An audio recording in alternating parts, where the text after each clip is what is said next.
Welcome to टीके novel world. यहाँ से शुरू होती है एक नई कहानी, पावर, डेस्टिनी और गॉड लेवल अवेकनिंग की दुनिया। जब आंखों में जलती है आग और सिस्टम देता है अनलिमिटेड स्ट्रेंथ, तो दुनिया झुकने पार मजबूर हो जाती है। If you are ready to awaken your true power, subscribe now and enter the TK novel world. उंगली से दाहिनी ओर इशारा। अगर वीडियो पसंद आए तो चैनल को ज्वाइन और सब्सक्राइब जरूर करो। थम्स अप का चिन्ह, वीडियो को लाइक करो और अपने दोस्तों के साथ शेयर भी करो। स्पीच बलून कमेंट में जरूर बैठो कि नेक्स्ट कौन सी एनिमे यूचिहा स्टोरी सुनी है। फाइल यहाँ पर तुम्हें मिलेंगी पावरफुल एनिमे, नारुतो और यूचिहा स्टोरीज जो शायद तुमने पहले कभी नहीं सुनी होंगी। बेल इसलिए चैनल को ज्वाइन और सब्सक्राइब करके सपोर्ट जरूर करो ताकि ऐसी और अमेजिंग स्टोरीज तुम तक पहुंचती रहे। सूचना, सामग्री तालिका, URL, वेब लिंक्स। कहानी, नारुतो, मैं अमर हूँ और आत्मद्वार असीमित रूप से खोल सकता हूँ।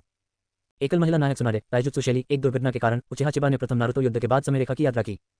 उसने पाया कि भविष्य में उसे न केवल दूसरे और तीसरे युद्ध तथा चौथे निंजा विश्व युद्ध का सामना करना पड़ेगा, और नरसंहार की रात भी उसका इंतजार कर रही थी। इससे उचिहा चिबा बहुत चिंतित हो गई। वह बस अच्छे से जीना चाहता था, यह इतना कठिन क्यों था? और वह सिर्फ एक साधारण उचिहा था, इंद्र का पुनर्जन्म नहीं, और उसका कोई भाई या बहन नहीं था। यहाँ तक कि अगर उसने मंडे की शेरिंगन को जगाया तो भी वह देर सवेरे एक अंधा आदमी बन जाएगा।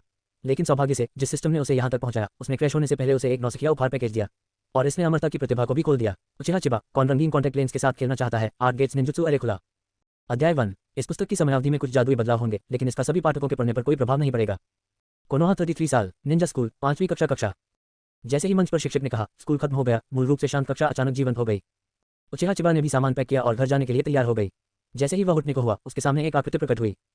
चिबा, मैं तुम्हें चुनौती देना चाहता हूँ। परिचित आवाज सुनकर उचिहा चिबा को पता चल गया कि बिना देखे कौन आ रहा है। मूर्ख सेंजू नवाकी के अलावा किसने उसे कक्षा में प्रथम के रूप में चुनौती देने का साहस किया? जब वे मना करने ही वाले थे, तभी उनके पीछे से एक आलसी आवाज सुनाई दी। नावाकी, तुम सचमुच दृढ़ निश्चयी हो। मुझे याद है कि चिबा के लिए यह आपकी वन और चुनौती होनी चाहिए। क्या आप लगातार 100 हार हासिल करना चाहते हैं? उचिहा चिबा ने अपना सिर घुमाया और पाया कि यह नारा शिकाकू था, जिसने पोनीटेल पहना हुआ था और इस समय अपनी ठुड्डी पकड़ रखी थी। ऐसा लग रहा था जैसे वह अभी उठा हो। बकवास, मैं हमेशा पहले चिबा को जाने देता था, इस बार मैं पूरी तरह से जाने दूंगा। ये सुनकर नवाकी को थोड़ा गुस्सा आया। आप जानते हैं, निंजा देवता सेंजू हाशिरामा के पोते के रूप में वह कोई सामान्य उचिहा प्रतिद्वंद्वी नहीं है, और इस उचिहा ने अभी तक शेरिंगन नहीं खोला है। स्कूल में प्रवेश करने के बाद से हर बार उचिहा चिबा से लड़ने के बाद वह गंदी नजर से घर जाता था। इससे सेंजू नवाकी, जो बचपन से ही होकेज बनने के लिए दृढ़ थे, थोड़ा निराश हो गए। इसलिए स्कूल के बाद वह प्रशिक्षण के लिए कड़ी मेहनत करेगा और उचिहा चिबा के साथ अगली लड़ाई जीतने का प्रयास करेगा। हालांकि वह नहीं जानता था कि वह उचिहा चिबा को जीतने के प्रति इतना जुनूनी क्यों था। वह सिर्फ एक बार भी जीतना चाहता था। लेकिन आदर्श और वास्तविकता दो समानांतर सीधी रेखाएं हैं, और ऐसा कोई दिन नहीं होगा जब वे एक दूसरे को काटते हों। इसलिए हर बार जब नवाकी लड़ने के लिए उचिहा चिबा की तलाश करता था तो वह आश्वस्त दिखता था, लेकिन अंत हमेशा विफलता ही होता था। जैसा कि हम सभी जानते हैं, उचिहा कबीले और सेंजू कबीले में हजारों सालों से प्यार और नफरत रही है। इस खराब रिश्ते का पता उचिहा कबीले और सेंजू कबीले के पूर्वजों इंद्र और असुर से लगाया जा सकता है। उसके बाद सबसे प्रसिद्ध लोग उचिहा मदारा और सेंजू हाशिरामा थे, और फिर उनके छोटे भाई उचिहा इजुना और दुष्ट सेंजू पुराने भूत सेंजू तोबिरामा थे। बेशक उचिहा चिबा इन अज्ञात रहस्यों को जानने का कारण यह है कि उचिहा चिबा वास्तव में एक समय यात्री है। समय यात्रा की बात करें तो उचिहा चिबा का समय यात्रा का तरीका अन्य समय यात्रियों से अलग है, जिन्हें मिट्टी के ट्रकों के देवता का समर्थन प्राप्त है। उचिहा चिबा का समय यात्रा का तरीका अपेक्षाकृत दुर्लभ है। अपने पिछले जीवन में उचिहा चिबा, जो एक शेफ थे, रसोई में खाना बना रहे थे, तभी अचानक गैस फट गई और फिर दुर्भाग्य से उनकी मृत्यु हो गई। उसके बाद उनकी आत्मा उस काल में चली गई जब यह शरीर अभी भी एक भ्रूण था। सौभाग्य से उचिहा चिबा, जो अपने पिछले जीवन में एक अनाथ था, को कोई पछतावा नहीं था। ऐसा ही हो, हालांकि वर्तमान दुनिया पिछले जीवन की तुलना में अनगिनत गुना अधिक खतरनाक है। लेकिन उचिहा चिबा को एक और जिंदगी जीने में सक्षम होने के बारे में शिकायत करने के लिए कुछ भी नहीं है। और इस दुनिया में आने के बाद उसे यह भी अनुभव हुआ कि रिश्तेदारों का होना कैसा होता है। लेकिन दुर्भाग्य से उनके जन्म से पहले ही उनके पिता की एक मिशन में मृत्यु हो गई, और उनका पालन पोषण उनकी मां ने अकेले किया। जहां तक दादा दादी की बात है, दुर्भाग्य से उनके पिता इस जन्म में भी अपने पिछले जन्म की तरह अनाथ थे। लेकिन सौभाग्य से उनकी मृत दादी को छोड़कर उनकी मां की ओर से अधिकांश रिश्तेदार अभी भी जीवित हैं। उल्लेखनीय है कि उनका चचेरा भाई एक पात्र है जो मूल काम में दिखाई दिया था, यानी पुत्रिताची की मां और महिला नायक किंगतियानजू उचिहा मिकोटो। जब उचिहा चिबा के विचार बिखरे तो उसके कानों में फिर से एक अलग आवाज आई। मोटा लड़का अकिमिची चोजा, जो नारा शिकाकू के बगल में बैठा था, ने अपने हाथ में आलू के चिप्स खाए और मासूमियत से कहा, लेकिन नवाकी, आपने हमेशा पहले ऐसा कहा था। कश, सेंजू नवाकी इन शब्दों से तुरंत टूट गए। यामानाका इनोइची को भी तब दिलचस्पी हुई जब उन्होंने नवाकी का कब्ज वाला चेहरा देखा, और फिर इसकी भरपाई करना जारी रखा। ठीक है चोजा, ऐसा मत कहो, हम सिर्फ सच्चाई जानते हैं, इसे कहने की कोई जरूरत नहीं है। कश, नवाकी फिर शब्दों से टूट गया। उन्हें उम्मीद नहीं थी कि इस पीढ़ी के 3 लोग, इनो, शिका और चाओ, मोटी भौहों और बड़ी आंखों के साथ ऊपर से ईमानदार दिखेंगे।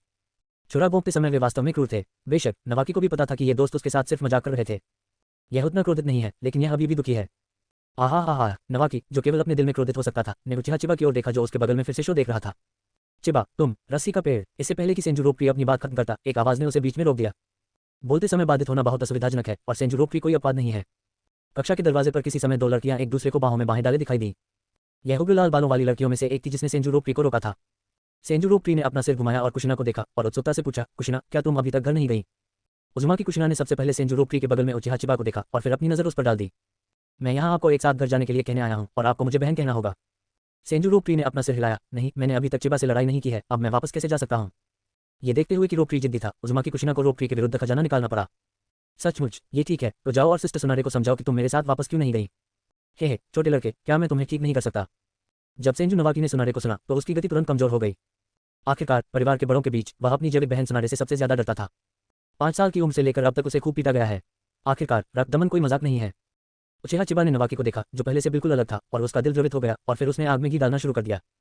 काय मत बनो नवाकी, एक पुरुष होने के नाते तुम एक महिला के सामने कैसे झुक सकते हो। तुम्हें नहीं कहना सीखना होगा, समझे। सेंजू नवाकी को लगा कि इस व्यक्ति ने जो कहा वह वास्तव में उचित था, लेकिन जब उसने अपनी हिंसक बड़ी बहन के बारे में सोचा तो वह कांपने से खुद को नहीं रोक सका।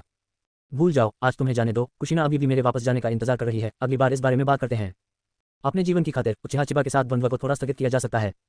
इतना कहने के बाद सेंजू नवाकी कक्षा के दरवाजे की ओर चल दिए। सेंजू नवाकी को अपनी ओर आते हुए देखकर उज़ुमाकी कुशिना ने संतुष्टि के साथ सिर हिलाया और फिर अपने बगल वाली लड़की से कहा, मिकोतो, मैं पहले वापस जाऊंगा, कल मिलते हैं। ठीक है, कल मिलते हैं। उचिहा मिकोटो ने सिर हिलाया और धीरे से कहा, डॉट डॉट डॉट। ये देखने के बाद कि दरवाजे पर केवल उचिहा मिकोटो बचा है, उचिहा चिबा उठ खड़ा हुआ और शिकाकू और अन्य दो पर नजर डाली। चलो कल मिलते हैं, कल मिलते हैं। नमस्ते कहने के बाद उचिहा चिबा ने कंधे उचकाए और दरवाजे की ओर चल दी। उचिहा मिकोटो के सामने पहुंचने के बाद, चलो sister Mikoto. Dot dot dot. कक्षा में उचिहा चिबा को कक्षा से बाहर निकलते देखने के बाद यामानाका इनोइची ने अकिमिची चोजा और नारा शिकाकू की ओर देखा और पूछा, यह सिर्फ हम 3 हैं, आप क्या कहते हैं, क्या हमें घर जाना चाहिए या मछली पकड़ने जाना चाहिए। ये बहुत परेशानी भरा है, चलो घर चलते हैं, चलो परसों सप्ताहांत में मछली पकड़ने चलते हैं। नारा शिकाकू ने आगे बढ़ते हुए उदासीनता से कहा। मोटे लड़के अकिमिची चोजा ने भूलेपन से सिर हिलाया, मुझे भूख लगी है, रात के खाने के लिए घर जाने का समय हो गया है। इन दोनों दोस्तों के स्वभाव को जानकर यामानाका इनोइची केवल सिर हिला सकते थे। ठीक है, चलो आज घर चलते हैं और सप्ताहांत में मछली पकड़ने जाते हैं। तभी तीनों उठकर घर जाने वाले थे, अचानक तीनों के पीछे से एक आवाज आई, अहम, क्या तुमने मुझ पर ध्यान नहीं दिया। जिन 3 लोगों ने परिचित और नाराजगी भरी आवाज सुनी उन्होंने अपना सिर एक साथ घुमाया और जब उन्होंने अबुराम जिवेई को धूप का चश्मा पहने हुए पिछली पंक्ति के कोने में बैठे देखा, यामानाका इनोइची चौंक गई और हैरान हो गई। तुम कब वापस आए जिवेई, मुझे लगा कि तुम पहले ही घर जा चुके हो। नारा शिकाकू और अकिमिची चोजा ने सहमति में तेजी से सिर हिलाया। मैं यहाँ हमेशा से रहा हूँ, क्या तुमने ध्यान नहीं दिया। अबुराम शिवेई की नाराजगी भरी आवाज फिर सुनाई दी। नारा शिकाकू और अन्य दो पहले तो स्तब्ध रह गए और फिर एक साथ अपना सिर हिलाया। अबुराम शिवेई dot dot dot dot dot dot dot dot dot dot dot dot dot dot dot dot dot dot dot school से बाहर चला गया। उचिहा मिकोटो ने अपने बगल में उचिहा चिबा से कहा, अभी कक्षा में क्या नवाकी ने आपको फिर से द्वंद्व के लिए चुनौती दी। हाँ, लेकिन आज मेरे पास उसके साथ खेलने का समय नहीं है, मुझे आज कुछ महत्वपूर्ण काम करना है। महत्वपूर्ण बातें, क्या आप मुझे इसके बारे में बता सकते हैं। उचिहा मिकोटो ने उत्सुकता से पूछा। उचिहा चिबा ने कंधे उचकाए, नहीं। जाहिर है, इस जवाब से उचिहा मिकोटो संतुष्ट नहीं हुई और उन्होंने पूछना जारी रखा, मैं तुम्हारी बहन हूँ, तुमने मुझे क्यों नहीं बताया। आप मुझसे केवल 1 महीने बड़े हैं, अभी भी तुम्हारी बहन 1 महीने बड़ी है। जैसे ही उसने ऐसा कहा उचिहा मिकोटो आगे बढ़कर उचिहा चिबा के सिर को छूने ही वाली थी जो उसके सामने चल रही थी। जब वह सफल होने ही वाला था, अगले ही पल उचिहा चिबा जो आगे चल रहा था अचानक बाईं ओर चला गया। इस प्रकार उचिहा मिकोटो का हाथ छूट गया। चाल सफल नहीं हुई, उचिहा मिकोटो असंतुष्ट हुए बिना नहीं रह सके। क्या आपके सिर के पीछे आंखें हैं, क्या आप इसे इस तरह बच सकते हैं। हे मैं तुम्हें नहीं बताऊंगा। कुछ देर चलने के बाद उचिहा चिबा थोड़ा भ्रमित हो गया। मिकोटो ने बात क्यों नहीं की। उसने उत्सुकता से अपना सिर घुमाया और देखा कि उसका चचेरा भाई दुखी दिख रहा था। फिर उन्होंने विषय बदल दिया, दुखी मत होइए। वैसे बहन मिकोटो, मैंने लंबे समय से अपने चाचा और चाची को नहीं देखा है, वे कब वापस आएंगे। हालांकि वह अभी भी उचिहा चिबा के व्यवहार से थोड़ा नाखुश था, लेकिन जब उसने अपने माता पिता के बारे में सुना तो उचिहा मिकोटो ने थोड़ा उदास होकर कहा, उनके वापस आने से पहले साल का अंत हो जाना चाहिए। क्या पिछले वर्षों में ऐसा नहीं था। मिकोटो का उत्तर सुनने के बाद उचिहा चिबा केवल इतना ही कह सकी कि ये चाचा और चाची माता पिता के रूप में कुछ हद तक अक्षम थे, लेकिन इसका दोष उन पर नहीं डाला जा सकता। पारिवारिक व्यवसाय चलाने के लिए फायर कंट्री की राजधानी जाने का निर्णय परिवार द्वारा तय किया गया था। नए साल के दौरान बच्चों से मिलने के लिए घर जाने के अलावा उनके पास कोई विकल्प नहीं था। ये सोचते हुए और उचिहा मिकोटो के उदास रूप को देखकर वह नहीं जानता था कि उसे कैसे सांत्वना दी जाए। अध्याय 2 डॉट डॉट डॉट। कबीले में लौटने के बाद दोनों अलग अलग घर चले गए। हालांकि दोनों रिश्तेदार हैं, लेकिन उनके परिवार एक ही स्थान पर नहीं हैं। घर लौटने के बाद उन्होंने पाया कि घर खाली था और उचिहा चिबा सोचने से खुद को रोक नहीं सके। क्या मेरी माँ ने दोबारा अस्पताल में ओवरटाइम काम नहीं किया। यह सही है, उचिहा चिबा की माँ उचिहा जेंका एक मेडिकल निंजा है और वह निर्देशक भी बन गई है। हालांकि वह उचिहा कबीले की सदस्य है, लेकिन यह थोड़ा अविश्वसनीय है कि वह एक मेडिकल निंजा बन गई है। और कोनोहा F4 ने वास्तव में उचिहा कबीले के एक सदस्य को कोनोहा अस्पताल जैसे महत्वपूर्ण संस्थान में प्रवेश करने और उच्च पद पर रहने दिया। निस्संदेह सभी अनुचित चीजों के कुछ कारण होते हैं। सबसे पहले कोनोहा ने अभी तक नाइन टेल फॉक्स की रात का अनुभव नहीं किया है और उचिहा कबीले और कोनोहा उच्च स्तरीय अधिकारियों के बीच संबंध उतने असंगत नहीं है जितने बाद में थे। हालांकि पहली पीढ़ी के नबेकेट शिमुरा डेंजो को उचिहा कबीले नापसंद थे, लेकिन उनके पास उचिहा कबीले पर हमला करने के लिए कई बहाने नहीं थे। बेशक सबसे महत्वपूर्ण बात यह है कि उनके दादा उचिहा मिकोटो के दादा उचिहा इनारा कबूतर गुट के बुजुर्ग हैं। उचिहा चिबा ने अनुमान लगाया कि अस्पताल निदेशक के रूप में उनकी मां की स्थिति कोनोहा की उचिहा बाजों और कबूतरों को भड़काने की इच्छा का परिणाम होनी चाहिए। अपनी मां के बारे में सोचते हुए जो अभी भी अस्पताल में थी, उचिहा चिबा रसोई में चली गई। उसकी मां अभी भी ओवरटाइम काम कर रही थी, इसलिए उसे रात का खाना खुद ही बनाना पड़ता था। जहां तक खाना पकाने का सवाल है, एक शेफ के रूप में जो अपने पिछले जीवन में सिचुआन और हुनान व्यंजनों में कुशल था, ये केक का एक टुकड़ा था। रेफ्रिजरेटर से सामग्री निकालने के बाद उचिहा चिबा ने आज के रात्रि भोज की तैयारी शुरू कर दी। उचिहा चिबा के बवंडर ऑपरेशन के साथ तैयार भोजन जल्दी से खाने की मेज पर रख दिया गया और एक डाइनिंग टेबल भी स्वादिष्ट भोजन से भरी हुई थी। हालांकि भोजन तैयार होने के बाद उचिहा चिबा को खाने की कोई जल्दी नहीं थी, लेकिन उसने रसोई से एक लंच बॉक्स निकाला। लंच बॉक्स भरने के बाद उचिहा चिबा ने खाना शुरू किया। यह सही है, इस मेज पर खाना अकेले उसके लिए ही काफी है। वास्तव में उचिहा चिबा भी अपनी भूख को लेकर थोड़ा व्यथित है, जो कि अकिमिची कबीले के बराबर है। ऐसा क्यों है, इसके लिए हमें सिस्टम का उल्लेख करना होगा। हाँ, उचिहा चिबा में भी एक प्रणाली है, लेकिन दुनिया भर में यात्रा करने वाले अन्य पूर्ववर्तियों की प्रणालियों की तुलना में उनकी प्रणाली काफी लचर है। आखिरकार दुनिया भर में यात्रा करने के कारण किसका सिस्टम ऊर्जा से बाहर हो जाएगा और क्रैश हो जाएगा। ठीक है भाई टोनगुजी, लेकिन सौभाग्य से सिस्टम ने नौसिखिए उपहार पैकेज को क्रैश होने से पहले उचिहा चिबा को भेज दिया। अन्यथा उचिहा चिबा को यह सोचना होगा कि क्या वह अपनी मां को ले जाए। आखिरकार 20 से अधिक वर्षों में उसका चचेरा भाई, जिसका अग्नि की इच्छा से ब्रेन वॉश किया गया था, कबीले को नष्ट कर देगा। इस बात के लिए कि उचिहा चिबा को यकीन था कि वह उस समय तक जीवित रह सकता है, निश्चित रूप से उसने स्नातक होने के बाद मेडिकल निंजा के रूप में सीधे कोनोहा अस्पताल में प्रवेश करने के लिए निर्देशक की मां के रिश्ते पर भरोसा करने की योजना बनाई थी। हालांकि युद्ध के दौरान मेडिकल निंजा को भी अग्रिम पंक्ति में जाना पड़ता है, वे घायलों का इलाज करने के लिए अग्रिम पंक्ति के पीछे भी होते हैं और उन्हें दुश्मन से आमने सामने लड़ने की जरूरत नहीं होती है। तुलनात्मक रूप से कहें तो मेडिकल निंजा का खतरा स्तर बहुत कम है। हालांकि ये सब सिस्टम द्वारा जारी किए गए इनाम के बिना है। आखिरकार एक सामान्य उचिहा के रूप में उचिहा चिबा को लगता है कि अगर उसके पास सिस्टम नहीं है तो उसकी ऊपरी सीमा एक क्लीन जोनिन होने का अनुमान है। मंगे की शेयरिंगन, मजाक मत करो, 30 वर्ष से अधिक उम्र के आत्मा वाले व्यक्ति के लिए उचिहा चिबा को नहीं पता कि वह मेगाटामा शेयरिंगन खोल सकता है या नहीं। आपको पता होना चाहिए कि शेयरिंगन खोलने की शर्तों के लिए मजबूत भावनात्मक उत्तेजना की आवश्यकता होती है, लेकिन उचिहा चिबा के लिए यह बहुत कठिन है। आइए सिस्टम के नौसिखिए उपहार पैकेज के बारे में बात करें। उपहार पैकेज में 2 प्रतिभाएं और 2 कौशल हैं। वे हैं 1. मृत्यु अभिशाप, मावल दुनिया में 5 बहुआयामी देवताओं, मौत का एक उपहार, आपके पास समर्था की क्षमता होगी। 2. अतिवृद्धि, 4 चरित्र वाले प्रतिस्पर्धी खेल से आप अपने शरीर को मजबूत और स्थिर करने के लिए अपनी ऊर्जा को अवशोषित करना चुन सकते हैं। जिस ऊर्जा को अवशोषित किया जा सकता है उसमें भोजन चक्र और परिचक्र शामिल हैं, लेकिन यह इन्हीं तक सीमित नहीं है। 3. हॉकी, आप अभ्यास के माध्यम से अपने पड़ोस में 3 रंगों वाली हॉकी को जगा सकते हैं। 4. उड़ान तकनीक, आप शारीरिक शक्ति का उपभोग करके उड़ सकते हैं। सिस्टम द्वारा जारी पुरस्कारों को देखने के बाद उसके मन से अपनी मां के साथ भागने का विचार गायब हो गया। भाग जाओ, क्या भागना, यह मेरा गांव है, मैं क्यों भागूं। तब तक बायां हाथ अत्याचारी है, दाहिना हाथ 8 द्वार है, उचिहा इटाची, उचिहा ओबिटो, लेकिन एक चिकन और एक मिट्टी का कुत्ता। जहां तक उचिहा का सवाल है, जो सौंदर्य कॉन्टेक्ट लेंस के साथ नहीं बल्कि शारीरिक कौशल के साथ खेलता है। उचिहा चिबा ने कहा, शेरिंगन क्या है, एक असली आदमी को बड़ा बाहुबलियों वाला होना चाहिए। लेकिन दुर्भाग्य से, क्योंकि दूसरी प्रतिभा भी अत्यधिक विकास के कारण है, चाहे उचिहा चिबा कितना भी खाए या कितना भी व्यायाम करे, वह कभी भी वह मांसल आदमी नहीं बन पाया जिसकी उसने कल्पना की थी। उनके शरीर का आकार सामान्य लोगों की सीमा के भीतर रहता है।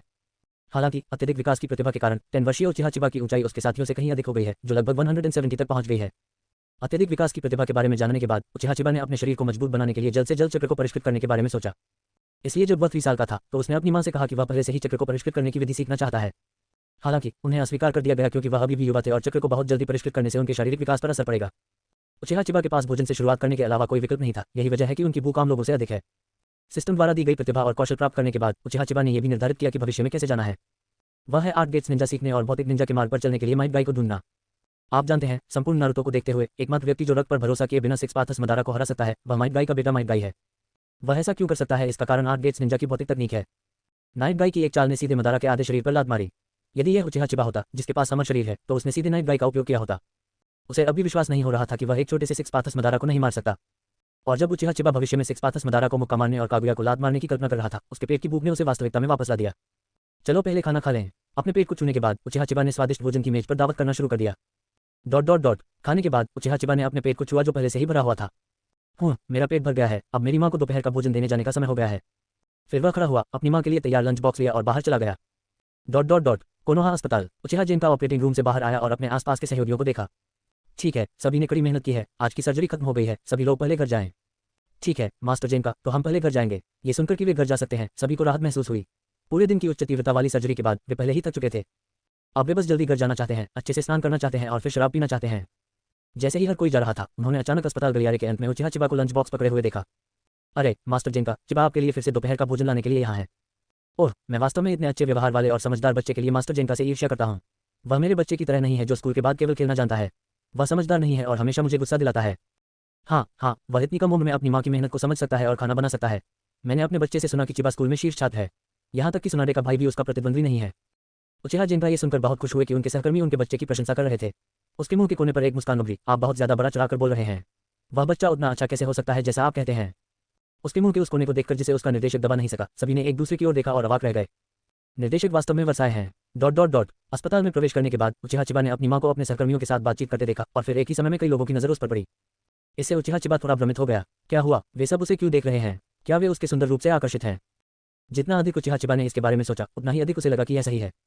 आखिरकार उचिहा परिवार में, जो सुंदर पुरुषों और सुंदर महिलाओं से भरा है, कोई भी बदसूरत नहीं है। सर्वश्रेष्ठ में से एक के रूप में वह इसे जिम्मेदारी से कह सकते हैं। वह उचिहा कबीले की जड़ी बूटी है। जब उनके विचार उड़ रहे थे, उचिहा चिबा पहले ही कई लोगों के सामने आ चुके थे और उचिहा जेनका के कई सहयोगियों ने भी ये देखकर चतुराई से अलविदा कहा। कल मिलते हैं जेनका, अलविदा चिबा। ठीक है, कल मिलते हैं। उचिहा चिबा ने भी कई लोगों को विनम्रता से अलविदा कहा, अलविदा चाचा, अलविदा चाची। सभी सहकर्मियों के जाने का इंतजार करने के बाद उचिहा जेनका उचिहा चिबा को अपने कार्यालय ले गई। क्या नहीं, तुम्हें मेरे लिए लंच बॉक्स लाने की जरूरत नहीं है, मैं बस वापस जाऊंगा और इसे खाऊंगा। अपने बेटे को देखकर, जो लगभग उसके जितना ही लंबा है, उचिहा जेनका की आंखें देखभाल से भरी हैं। उचिहा जेनका हमेशा अपने बेटे से बहुत संतुष्ट रही हैं। वह बच्चा होने के बाद से कभी नहीं रोया या हंगामा नहीं किया और वह बहुत समझदार है। लेकिन अफसोस की बात है कि कियानी को बचपन से ही कभी अपने पिता का प्यार नहीं मिला। अपने पति के बारे में सोच रही थी जो एक मिशन पर तब मर गया जब वह गर्भवती थी। उचिहा जेनकाबो युवानक से थोड़ा दुखी हुए बिना नहीं रह सका, लेकिन वह जल्दी ही शांत हो गई क्योंकि वह नहीं चाहती थी कि उसका बेटा उसकी कमजोर शक्ल देखे। कोई बात नहीं माँ, आपको अपने पेट की समस्याओं के इलाज के लिए समय पर खाना पड़ेगा। उचिहा कियानी ने अपना सिर हिलाया, क्योंकि वह अक्सर ओवरटाइम काम करता था और समय पर खाना नहीं खा पाता था। जब वह 4 साल का था तो उसकी माँ को अचानक पता चला कि उसे पेट की समस्या है। इसलिए तब से वह भोजन तैयार करता था और अपनी माँ को भेजता था जब वह ओवरटाइम काम करती थी। उचिहा युवानक अपने बेटे की उसके प्रति चिंता को देखकर अपने दिल में गर्माहट महसूस करने से खुद को नहीं रोक सका। ठीक है, मैं अभी खाऊंगा। उन्होंने उचिहा कियानी द्वारा लाया गया लंच बॉक्स खोला। जब उसने देखा कि यह उसके पसंदीदा व्यंजनों से भरा हुआ है तो उचिहा युवानक मुस्कुराए बिना नहीं रह सका। अपनी माँ को खाना शुरू करते देख उचिहा कियानी उठ खड़ा हुआ और बोला, फिर मैं पहले अभ्यास करने जाऊंगा, माँ तुम जल्दी घर आ जाओ।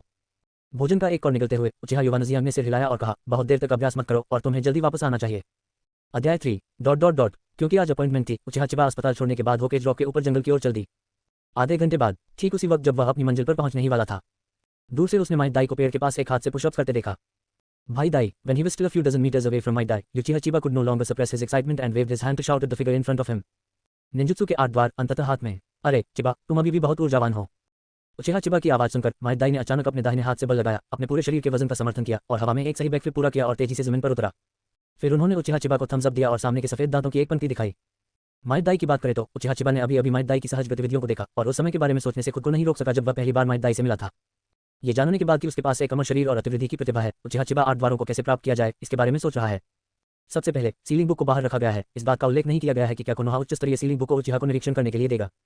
भले ही सरुतोबी हिरुजेन और उनके समूह ने अपना दिमाग खो दिया हो और उचिहा चिबा को इसे देखने देने के लिए तैयार हो, उसने यह नहीं सोचा था कि वह सीलिंग बुक के माध्यम से 8 द्वार सीख सकता है। उचिहा चिबा ने अनुमान लगाया कि वर्तमान सीलिंग बुक में 8 द्वारों को बिल्कुल भी दर्ज नहीं किया गया है। उचिहा चिबा इस निष्कर्ष पर क्यों पहुंचे, इसके लिए 8 द्वारों के आविष्कारक का उल्लेख करना आवश्यक है। पिछले जीवन में कई नारुतो प्रशंसकों ने इस बात पर अंतहीन बहस की थी कि 8 द्वारों का आविष्कारक कौन था। बेशक इसका कारण यह है कि पुराने चोर किशिमोटो ने स्पष्ट रूप से यह नहीं बताया कि 8 द्वारों का आविष्कारक कौन था। सबसे पहला दृष्टिकोण यह है कि दुष्ट बूढ़े व्यक्ति सेंजू टोबिरामा ने 8 द्वारों का आविष्कार किया था।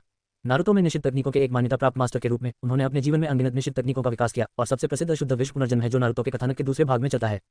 लेकिन इस दृष्टिकोण में खामी यह है कि 10,000 वर्षीय जैनिन माइट दाई ने 8 द्वार कैसे प्राप्त किए। आपको अवश्य जानना चाहिए कि मोहरों की पुस्तक कोई ऐसी चीज नहीं है जिसे हर कोई यूं ही पढ़ सके। नारुतो वह सिर्फ सरुतोबी हिरुजेन द्वारा प्रस्तुत एक नाटक था।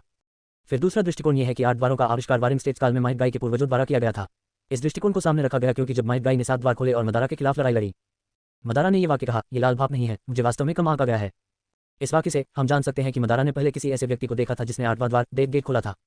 लेकिन इस दृष्टिकोण में खामियां भी हैं, अर्थात यदि 8 द्वारों का आविष्कार युद्धरत राज्यों की अवधि में माइट दाई के पूर्वजों द्वारा किया गया था तो 8 द्वार बहुत पहले ही निंजा दुनिया में प्रसिद्ध हो जाने चाहिए थे। बेशक ये व्यक्ति माइट दाई भी हो सकता है। आखिरकार जब माइट दाई की मृत्यु हुई तो तीसरा विश्व युद्ध छिड़ गया। हालांकि उचिहा मदारा इस समय मर रहा था, फिर भी वह बाहरी पद्दानव प्रतिमा द्वारा प्रसारित जीवन शक्ति पर भरोसा करके जीवित था। इस बात की बहुत अधिक संभावना है कि यह जानकारी उसके द्वारा भेजी गई वाइट ज़ेत्सु द्वारा एकत्र की गई थी, यह मानते हुए कि माइट दाई अपने पूरे जीवन में जैनिन रहा और उसके साथियों ने उसका उपहास किया। उस समय कोनोहा को 8 द्वारों के बारे में पता नहीं था। फिर आखिरी दृष्टिकोण है, 8 द्वारों के आविष्कारक माइट दाई थे। लेकिन माइट दाई की यादों में माइट दाई ने कहा कि इस तकनीक में महारत हासिल करने से पहले उन्होंने 20 साल तक अभ्यास किया था। माइट दाई का जन्म 13 वर्ष में कोनोहा में हुआ था और 49 वर्ष में 36 वर्ष की आयु में कोनोहा में उनकी मृत्यु हो गई। कहने का तात्पर्य यह है कि माइट दाई ने किशोरावस्था में ही 8 द्वारों का अभ्यास करना शुरू कर दिया था। इस दृष्टिकोण में खामी यह है कि माइट दाई, जो योग्यता में औसत दर्जे का था, ने 10 साल की उम्र में 8 गेट्स विकसित किए जिन्हें एक बग कहा जा सकता है और कुछ ही वर्षों में सफलतापूर्वक इसका आविष्कार किया। उचिहा चिबा के लिए यह नजारा किसी कल्पना से कम नहीं है। इस संबंध में उचिहा चिबा केवल यही कह सकते हैं कि किशिमोटो सिर्फ एक हास्य कलाकार हैं। वह नारुतो के बारे में कुछ नहीं जानता, बहुत सारी बग हैं और वह नहीं जानता कि उन्हें कैसे भरा जाए। इसलिए उचिहा चिबा का विचार है कि जिस व्यक्ति ने 8 द्वारों का आविष्कार किया उसे माइट दाई का पिता होना चाहिए। बेशक कोई फर्क नहीं पड़ता कि आविष्कारक कौन है, यह एक तथ्य है कि मई दिवस 8 द्वारों को जानता है। एक लक्ष्य के साथ उचिहा चिबा भी कार्रवाई करने के लिए तैयार है। 5 वर्षीय उचिहा चिबा संयोग से मई दिवस को पूरा करने के लिए देर सवेर प्रशिक्षण के लिए बाहर जाएगी और 1 महीने बाद कड़ी मेहनत का फल मिला। उचिहा चिबा अंततः माइट दाई से मिली जो प्रशिक्षण भी ले रही थी। तब से उनकी मुठभेड़ों की आवृत्ति में वृद्धि जारी रही है। शुरुआत में अजनबियों से लेकर मई दिवस तक सक्रिय रूप से उचिहा चिबा को एक साथ प्रशिक्षित करने के लिए आमंत्रित किया गया है। हालांकि उचिहा चिबा शुरुआत में मई दिवस के करीब था, इसका उद्देश्य 8 द्वारों को सीखना है। लेकिन बाद के समय में माइट दाई की मासूमियत, दयालुता, जिंदादिली और आत्मा अनुशासन को देखकर उनसे संक्रमित उचिहा चिबा ने भी माइट दाई को एक इंसान के तौर पर पहचान लिया। ईमानदारी से माइट दाई को भाई दाई कहा जाता है। ... चिबा, क्या तुम सचमुच 8 द्वारों की निश्चित तकनीक सीखने पर जोर देते हो? शायद दाई बहुत हैरान थी। उचिहा कबीले की एक प्रतिभा के रूप में यह उचित है कि उचिहा चिबा को केवल उस स्तर तक पहुंचने के लिए शेरिंगन को अच्छी तरह से विकसित करने की आवश्यकता है जहां कई निंजा अपने जीवनकाल में नहीं पहुंच सकते हैं। हाँ भाई दाई, जब मैं 10 साल का था तब आपने कहा था कि आप मुझे 8 बार सिखाएंगे और मैं पिछले कुछ वर्षों से इसके लिए तैयारी कर रहा हूँ। मैं आज के लिए हर दिन निरंतर प्रशिक्षण ले रहा हूँ। उचिहा चिबा की दृढ़ आंखों को देखकर माइट दाई का मन अचेत हो गया। अपने सामने वाले लड़के को देखना उसके युवा स्वरूप को देखने जैसा था। कोई भ्रम नहीं था, केवल दृढ़ विश्वास था। योशी, उस स्थिति में मैं तुम्हें निंजुत्सु के 8 बार दूंगा। निंजुत्सु के 8 बार मेरे पिता द्वारा 10 वर्षों में विकसित की गई एक निश्चित तकनीक है। सबसे पहला गेट खोला जाता है। गेट खोलने के बाद मस्तिष्क क्षेत्र में चक्र का प्रतिबंध हटाया जा सकता है और ताकत और गति बढ़ाने के लिए शरीर की ऊर्जा को ओवरलोड किया जा सकता है। अंतिम द्वार मृत्यु द्वार है। अंतिम द्वार खोलने के बाद आप 5 के एज से परे दर्जनों गुना शक्ति प्राप्त करेंगे, लेकिन कीमत यह है कि उपयोगकर्ता मर जाएगा। जैसा कि माइट दाई ने बताया, उसका शरीर धीरे धीरे बदल गया। हर बार जब वह एक द्वार की व्याख्या करता था तो माइट दाई निंजुत्सु के 8 द्वारों की शक्तिशाली शक्ति दिखाने के लिए संबंधित द्वार खोल देता था। जब माइट दाई ने समझाना समाप्त किया तो उसके शरीर से निकलने वाली हवा का प्रवाह श्रेणी 7 के तूफान की तरह था और उसके बालों ने गुरुत्वाकर्षण को नजरअंदाज कर दिया और सुपर सयान रूप में एक सयान की तरह सीधे खड़े हो गए। उसके आसपास के पत्ते भी सरसराते हुए उड़ गए। दुर्भाग्य से मैं केवल छठा द्वार जिंगमेन खोल सकता हूँ और इसे केवल यहाँ आपको दिखा सकता हूँ। हो सकता है, दाई ने उचिहा चिबा की ओर देखा और अफसोस से कहा। माइट दाई के स्पष्टीकरण को सुनने के बाद उचिहा चिबा को आखिरकार पता चला कि 8 द्वारों का आविष्कारक कौन था जिसके बारे में नारुतो के प्रशंसक पिछले जीवन में बहस कर रहे थे।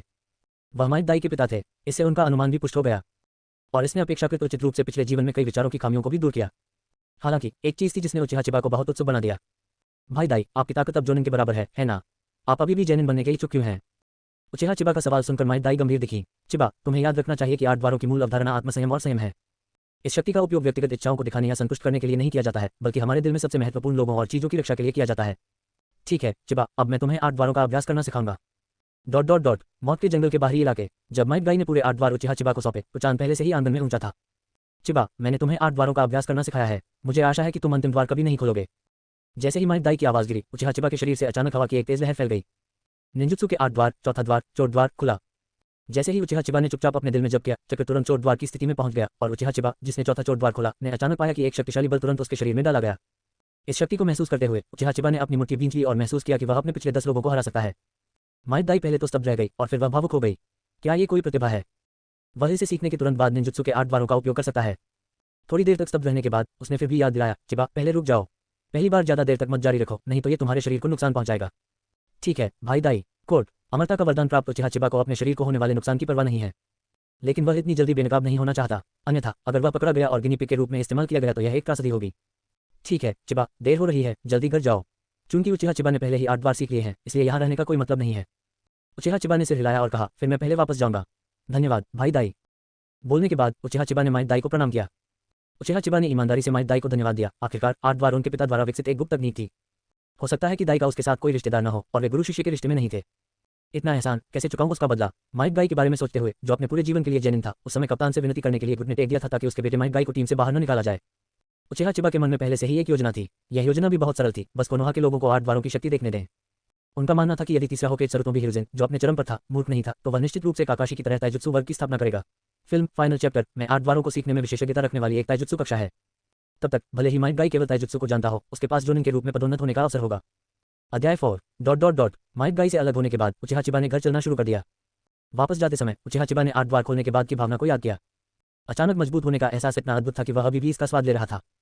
तभी उसके मन में एक सवाल आया, माइट दाई और माइट दाई, जिन्होंने 8 द्वार खोले थे, के बीच ताकत में इतना बड़ा अंतर क्यों था? माइट दाई, जिसने डेथ गेट खोला, ने हिडन मिस्ट के 7 निंजा तलवारबाजों के खिलाफ लड़ाई लड़ी और सीधे 7 निंजा तलवारबाजों को 3 लकी ट्रेजर्स में मार दिया। इसके कारण उन तीनों में से एक बिवाजुजो भी हर बार कोनोहा निंजा से मिलने पर पूछता था, क्या आप माइट दाई को जानते हैं? वह स्पष्ट रूप से माइट दाई द्वारा आघातग्रस्त था, लेकिन 6 पाथस मदारा की तुलना में 7 निंजा तलवारबाज समान स्तर के दुश्मन नहीं थे। उचिहा चिबा का मानना था कि इस अंतर का कारण यह था कि माइट दाई को पता था कि 8 द्वारों का अभ्यास करने के लिए एक मजबूत शरीर की आवश्यकता होती है। माइट दाई की नींव बचपन से ही पड़ गई थी, इसलिए माइट दाई द्वारा डेथ गेट खोलने के बाद ही उसकी ताकत 6 पथों के स्तर तक पहुंच सकी। अरे तुम वापस आ गए चिबा, तुम आज सामान्य से देर से आए, क्या कुछ हुआ? हम, उचिहा चिबा, जिनके विचार बाधित हो गए थे, ने पाया कि वह बिना जाने ही उचिहा कबीले में लौट आए थे। आवाज की तलाश में ये कबीले का रक्षक था जिसने बात की थी। ये भाई तसुचिनो है। आज नया निंजुत्सु सीखने में काफी समय लग गया, इसलिए मैं थोड़ा देर से वापस आया। चिबा, आप वास्तव में मेहनती हैं। आप हमारे उचिहा जीनियस होने के योग्य हैं। उचिहा तसुचिनो ने उचिहा चिबा को अंगूठा दिया और मुस्कुराए। उचिहा चिबा उचिहा तसुचिनो की प्रशंसा से शर्मिंदा नहीं थे। आखिरकार उचिहा तसुचिनो सच कह रहा था। हालांकि वह जीनियस की उपाधि पाने में सफल रहे, लेकिन इसका अधिकांश श्रेय व्यवस्था को मिला। इस संबंध में उचिहा चिबा केवल ये कहना चाहता था कि यदि वह समय के माध्यम से यात्रा करने से पहले फोन नहीं काटता तो ठीक होता, लेकिन यदि वह समय के माध्यम से यात्रा करने के बाद इसे नहीं खोलता तो क्या ये समय की बर्बादी नहीं होगी? भाई तसुचिया, देर हो रही है, मैं पहले वापस जाऊंगा। उचिहा चिबा ने सोचा कि देर हो रही है और उसकी माँ अभी भी उसके घर जाने का इंतजार कर रही है। ठीक है, फिर तुम वापस जाओ। ये देखते हुए कि उचिहा चिबा अधिक बात नहीं करना चाहता, उचिहा तसुचिया ने भी उसे जाने दिया। जब उचिहा चिबा अपने घर के दरवाजे पर आया तो उसने देखा कि घर अभी भी तेज रोशनी में था। उसने मन ही मन हल्की सी आह भरी। इतना जरूर है कि उसकी माँ अभी पहले की तरह उसका इंतजार कर रही थी। उसने दरवाजा खोला और कहना चाहा, मैं वापस आ गया हूँ, लेकिन उसने उचिहा जेनका को देखा जो पहले से ही मेज पर सो रही थी। गले में आए शब्द उसे निगलने पड़ते थे। बिना ज्यादा सोचे वह सीधे उचिहा जेनका के पास गया और धीरे से उसे उठा लिया। मुझे नहीं पता कि ऐसा इसलिए था क्योंकि वह बहुत थका हुआ था, लेकिन उचिहा जेनका लिविंग रूम से बेडरूम तक नहीं उठी। उचिहा जेनका को टाटामी पर बिठाने और कंबल से ढकने के बाद वह चुपचाप बाहर चला गया। फिर उसने स्नान किया और अपने शयनकक्ष में लौट आया। हालांकि उचिहा चिबा सीधे बिस्तर पर नहीं गई। बिस्तर पर बैठने के बाद वह अपने पैरों को मोड़कर चक्र को परिष्कृत करने लगा। उचिहा चिबा हमेशा बिस्तर पर जाने से पहले अतिवृद्धि की प्रतिभा का इस्तेमाल करती थी। दिन के दौरान उन्होंने इसका उपयोग न करने का कारण यह बताया कि चक्र को परिष्कृत करने के लिए शारीरिक और मानसिक ऊर्जा की आवश्यकता होती है। उचिहा चिबा नहीं चाहता था कि उसे कम उम्र में किडनी की कमी समझा जाए और वह उचिहा जेनका को चिंतित नहीं करना चाहता था। जैसे जैसे ये शक्ति बढ़ती गई, उसका शरीर इस ऊर्जा को अवशोषित करने लगा, मानो हर कोशिका जयकार कर रही हो। 1 घंटे बाद उचिहा चिबा की शारीरिक शक्ति समाप्त हो जाने के कारण इस प्रथा को समाप्त करना पड़ा। उसका शरीर अपनी सीमा तक पहुंच गया था और आगे नहीं बढ़ सका। हालांकि थकावट महसूस करने के बावजूद उन्होंने अपने शरीर के मजबूत होने की प्रक्रिया को महसूस किया और उनका दिल संतुष्टि और उपलब्धि की भावना से भरा था। अगले दिन उचिहा चिबा को देखकर जो जोर जोर से खा रही थी, वह आश्चर्यचकित हुए बिना नहीं रह सकी। क्या वास्तव में इस बच्चे का नाम अकिमिची के बजाय उचिहा रखा गया है, या क्या उसने या उसके पति के पूर्वजों ने अकिमिची कबीले में अंतर्जातीय विवाह किया था? अन्यथा वह नहीं जानती थी कि उसके बेटे की भूख इतनी बड़ी क्यों थी। उचिहा जेनका की नज़र को महसूस करते हुए उचिहा चिबा मदद नहीं कर सका और हैरान होकर अपनी माँ की ओर देखने लगा। माँ, क्या तुम खाना नहीं चाहती? ये सुनकर उचिहा जेनका मुस्कुराए बिना नहीं रह सकी। तुम खाओ, मेरा पेट भर गया है। ये देखकर उचिहा चिबा ने इसके बारे में ज्यादा नहीं सोचा। वह पहले से ही भूखा था और मेज पर खाना निपटाने पर ध्यान केंद्रित करता रहा। नाश्ते के बाद जब वह उचिहा कबीले के द्वार पर आया तो उसने उचिहा मिकुटो को जमीन पर बैठकर चींटियां गिनते हुए देखा। सुबह, बहन मिकुटो, चिबाए, क्या तुम पहले बाहर नहीं जा सकते? मैं हमेशा तुम्हारा इंतजार करता हूँ। उचिहा मिकुटो इस चचेरे भाई से बहुत नाराज है जो हमेशा देर से बाहर जाता है। ओह, ये ठीक है, जब तक आपको देर न हो जाए। हम ये देखकर कि उचिहा चिबा को कोई परवाह नहीं है, उचिहा मिकुटो पलट गया और कबीले से बाहर चला गया। और उचिहा चिबा ने असहायता से अपना सिर हिलाया और फिर उसका पीछा किया। जब वे स्कूल पहुंचे तो वे अपनी अपनी कक्षाओं में चले गए। चिबा, सुप्रभात। सुप्रभात शिकाकू, आप अभी भी बहुत उदासीन हैं। सुप्रभात चिबा, क्या तुम्हें कुछ आलू के चिप्स चाहिए? सुप्रभात दिंगजुओ, क्या तुम सचमुच मुझे आलू के चिप्स खिलाओगे? कोट अकिमिची चोजा, जो आलू के चिप्स खा रहा था, ये सुनकर अचंभित रह गया। उसके मन में बुरी यादें आने लगीं। 5 साल पहले जिस दिन उसने निंजा स्कूल में प्रवेश किया था। अधिक दोस्त बनाने के लिए कुछ हद तक अंतर्मुखी अकिमिची चोजा ने स्नैक्स साझा करने के बारे में सोचा। हालांकि उनकी शुरुआत खराब रही और उन सहपाठियों ने विनम्रता से मना कर दिया। इससे अकिमिची चोजा को भी थोड़ी निराशा महसूस हुई। उनकी राय में अच्छे दोस्तों को स्नैक्स साझा करना चाहिए। लेकिन वह निराश नहीं हुए। फिर वह उचिहा चिबा आए। उस वक्त भी नजारा बिल्कुल अब जैसा ही था। मैंने सोचा कि अभिमानी उचिहा अन्य सहपाठियों के समान ही होगा। हालांकि कुछ ऐसा हुआ जिसकी अकिमिची चोजा को उम्मीद नहीं थी। धन्यवाद कहने के बाद उचिहा चिबा ने उसके हाथ से आलू के चिप्स ले लिए और कुछ ही सेकंड में उसके पेट में आलू के चिप्स का पूरा थैला चला गया। जब अकिमिची चोजा ने यह दृश्य देखा तो वह अवाक रह गया। हालांकि उसने आलू के चिप्स का एक बैग खो दिया, लेकिन निंजा स्कूल में प्रवेश के बाद उसे अपना पहला दोस्त भी मिल गया। वर्तमान में वापस लंबे समय तक दोस्तों और नाश्ते के बीच संघर्ष करने के बाद अकिमिची चोजा ने धीरे से कहा, ठीक है, मैं तुम्हारा इलाज करूंगा, लेकिन चिबा, मैं तुम्हारा केवल आधा इलाज ही कर सकता हूं। उचिहा चिबा को अकिमिची चोजा के दिल में भोजन का वजन पता था। ये देखकर वह मुस्कुराया और बोला, ये कैसा रहेगा, तुम मुझे आलू के चिप्स खिलाओगे और कल शनिवार मैं तुम्हें ग्रिल्ड मछली खिलाऊंगा। सचमुच चिबा? कोट जब उसने ग्रिल्ड फिश शब्द सुना तो अकिमिची चोजा की आंखें तुरंत चमक उठी। उचिहा चिबा मुस्कुराए और सिर हिलाया। बेशक, यह असली सोने से भी अधिक असली है। ग्रिल्ड मछली? चिबा, क्या आप ग्रिल्ड मछली बनाना चाहते हैं? आवाज पड़ते ही खाकी बालों वाला नवाकी तुरंत कई लोगों के सामने आ गया। जब नवाकी इतनी तेज आवाज में चिल्लाया तो कई लोगों की निगाहें तुरंत उस पर टिक गई। उचिहा चिबा, जो दृष्टि रेखा के केंद्र में था, को अपनी खोपड़ी में झुंझुनी महसूस हुई। मूल रूप से वह और अकिमिची चोजा बड़े खाने वाले थे। हालांकि अन्य लोगों की भूख की तुलना उनकी भूख से नहीं की जा सकती थी, फिर भी उनकी संख्या अधिक थी। क्या मैंने पहले भी उनके सामने अपना खाना पकाने का कौशल नहीं दिखाया था? इसे लेकर इतना जुनूनी होने की जरूरत नहीं थी। कल कुछ दोस्तों के लिए गुलाम की तरह काम करने के दृश्य के बारे में सोचकर वह केवल असहाय होकर आह भर सकता था। ये केवल कहा जा सकता है कि निंजा दुनिया की खाद्य संस्कृति पिछले जीवन में बेसिन में चिकन की तरह है। कुछ है, लेकिन बहुत ज्यादा नहीं। ठीक है, जाओ चोजा, शिकाकू, हैई और जीवेई, कल मेरे घर पर इकट्ठा हो जाओ। जब यूचिहा चिबा ने उसका उल्लेख किया तो कोने में बैठी यूचिहा शिवेई ने संतुष्टि के साथ सिर हिलाया। जैसा कि आपसे अपेक्षा की गई थी, चिबा, आप ही एकमात्र व्यक्ति हैं जिसने मेरे अस्तित्व पर ध्यान दिया। यदि यूचिहा चिबा को यूचिहा शिवेई के आंतरिक विचारों का पता होता तो वह शांति से कहता कि यदि उसने इसे महसूस करने के लिए अपने अवलोकन हकी का उपयोग नहीं किया होता तो उसने आपको अनदेखा कर दिया होता। आखिरकार यूचिहा कबीले की अस्तित्व की कम भावना जन्मजात है। मेरे बारे में क्या? ये देखकर कि यूचिहा चिबा ने उसका उल्लेख नहीं किया, नवाकी ने उत्सुकता से पूछा। तुम भी आओ। ठीक है। उचिहा चिबा ने इस मूर्ख की ओर अप्रसन्नता से देखा। हाँ, यूचिहा चिबा की सहमति मिलने के बाद नवाकी जयकार करने वाला था, लेकिन फिर से बाधित हो गया। सेंजू नवाकी, क्या तुमने कक्षा की घंटी नहीं सुनी? तुम बैठ क्यों नहीं जाते? ओह ठीक है शिक्षक। कोर्ट शिक्षक द्वारा डांटे जाने के बाद सेंजू नवाकी केवल आज्ञाकारी रूप से अपनी सीट पर लौट सके। मंच पर मौजूद शिक्षक ने यह देखने के बाद कि सभी लोग मौजूद हैं, रोल कॉल छोड़ दी। ठीक है, क्लास अब शुरू होती है। अध्याय 5। सुबह की कक्षाओं में शिक्षक ने कुछ सैद्धांतिक पाठ पढ़ाए। यह उचिहा चिबा के लिए बेकार था। वह बस नारा शिकागो के पीछे चला गया जो उसके पीछे बैठा था और डेस्क पर सो गया। कक्षाओं को छोड़ने के लिए छायाक्लोन का उपयोग करने के लिए इटाची को सीखने के विचार के लिए एक बार पहले उचिहा जेनका द्वारा पकड़े जाने के बाद इसे प्रतिबंधित कर दिया गया था। सामान्य उचिहा विचार के विपरीत उचिहा जेनका चाहती थी कि उचिहा चिबा स्कूल में और अधिक दोस्त बनाए। उचिहा जेनका की राय में छायाक्लोन के साथ कक्षाएं छोड़ने का व्यवहार उचिहा चिबा को अकेला बना देगा क्योंकि उसका कोई दोस्त नहीं था। हालांकि छायाक्लोन हटा दिए जाने के बाद मेमोरी मूल बॉडी में वापस आ जाएगी। हालांकि उचिहा जिनका का मानना है कि किसी स्मृति की तुलना व्यक्तिगत अनुभव से नहीं की जा सकती। वह केवल यह आशा करती है कि उसका बच्चा खुशी से बड़ा हो सके और उसे इस बात की परवाह नहीं है कि उसका बच्चा प्रतिभाशाली है या नहीं। जब तक वह स्वस्थ रूप से बड़ा हो सकता है, ये ठीक है। पोडियम पर नीचे सो रहे दो लोगों को देखकर शिक्षक आहें भरने से खुद को नहीं रोक सके। उचिहा नारा। वे सभी कोनोहा में बड़े परिवार हैं। वह ये भी जानता था कि उसने जो ज्ञान समझाया था वह इन बड़े परिवारों के बच्चों के लिए थोड़ा सती था। जब तक आप अन्य छात्रों को परेशान नहीं करते तब तक सोएं। आखिरकार वह महज एक साधारण शिक्षक है जो सिद्धांत कक्षाएं पढ़ाता है। हालांकि ये छात्र चिंता की बात नहीं है, लेकिन सौभाग्य से इस कक्षा के छात्र 1 साल में स्नातक हो जाएंगे। फिर मुझे इतनी चिंता करने की जरूरत नहीं है। Dot dot dot dingling dingling. अच्छा, क्या स्कूल खत्म हो गया? परिचित स्कूल की घंटी सुनकर उचिहा चिबा, जिसने इसके लिए मांसपेशियों की स्मृति बनाई है, तुरंत जाग गई। फिर वह अकिमिची चोजा की ओर देखने लगा। चोजा, चलो दोपहर का भोजन करें। ये सुनकर अकिमिची चोजा तुरंत उठ खड़ा हुआ। चलो, आज क्या खाना है? रेमन के बारे में क्या ख्याल है? पास में ही रेमन की एक नई दुकान है, मैंने सुना है कि ये बहुत स्वादिष्ट है। ठीक है, चलो। क्योंकि वे दोनों बहुत ज्यादा खाते हैं, इसलिए उनके परिवारों ने उनके लिए लंच बॉक्स तैयार नहीं किया, बल्कि उन्हें दोपहर के समय बाहर खाने के लिए पैसे दिए। जैसे ही दो भूखे लोग स्कूल से निकले, वे अधीरता से रेमन की दुकान की ओर दौड़ पड़े। सौभाग्य से रेमन की दुकान स्कूल से ज्यादा दूर नहीं थी और वे सड़क पार करके अपने गंतव्य तक पहुंचे। हालांकि जब उन्होंने रेमन की दुकान पर नाम देखा तो उचिहा चिबा एक पल के लिए स्तब्ध रह गए। इचिराकु रामेन। उचिहा चिबा को उम्मीद नहीं थी कि वह इस समय रेखा की यात्रा करेंगे जो नारुतो कथानक की शुरुआत से अभी भी दशकों दूर थी। वह वास्तव में उस स्थान को देख सकता था जहां ये वरिष्ठ यात्री और होके चेक इन करने आए थे। चिबा, क्या इस रेमन दुकान में कुछ गड़बड़ है? अकिमिची चोजा थोड़ा उत्सुक हुआ जब उसने पाया कि उचिहा चिबा रेमन की दुकान के चिन्ह को घूर रहा था। उचिहा चिबा ने अपना सिर हिलाया। कुछ नहीं, मुझे बस लगता है कि इस रेमन दुकान का नाम काफी खास है। उचिहा चिबा निश्चित रूप से ये नहीं कहेगी कि इस रेमन की दुकान में ओत्सुत्सुकी कबीले का एक छिपा हुआ मालिक है, जिसे आमतौर पर ओत्सुत्सुकी इचिराकु वन क्वार्टर जू वन क्वार्टर ओए के नाम से जाना जाता है। निसंदेह यह मूर्ख नेटिजन्स द्वारा किया गया एक मजाक मात्र है। हालांकि नाइन टेल्स नाइट और ओचिमारू की कोनोहा पतन योजना, इनके आक्रमण और अन्य आपदाओं का अनुभव करने के बाद, जिसने पूरे कोनोहा गांव को प्रभावित किया, यह अभी भी सुरक्षित और स्वस्थ है।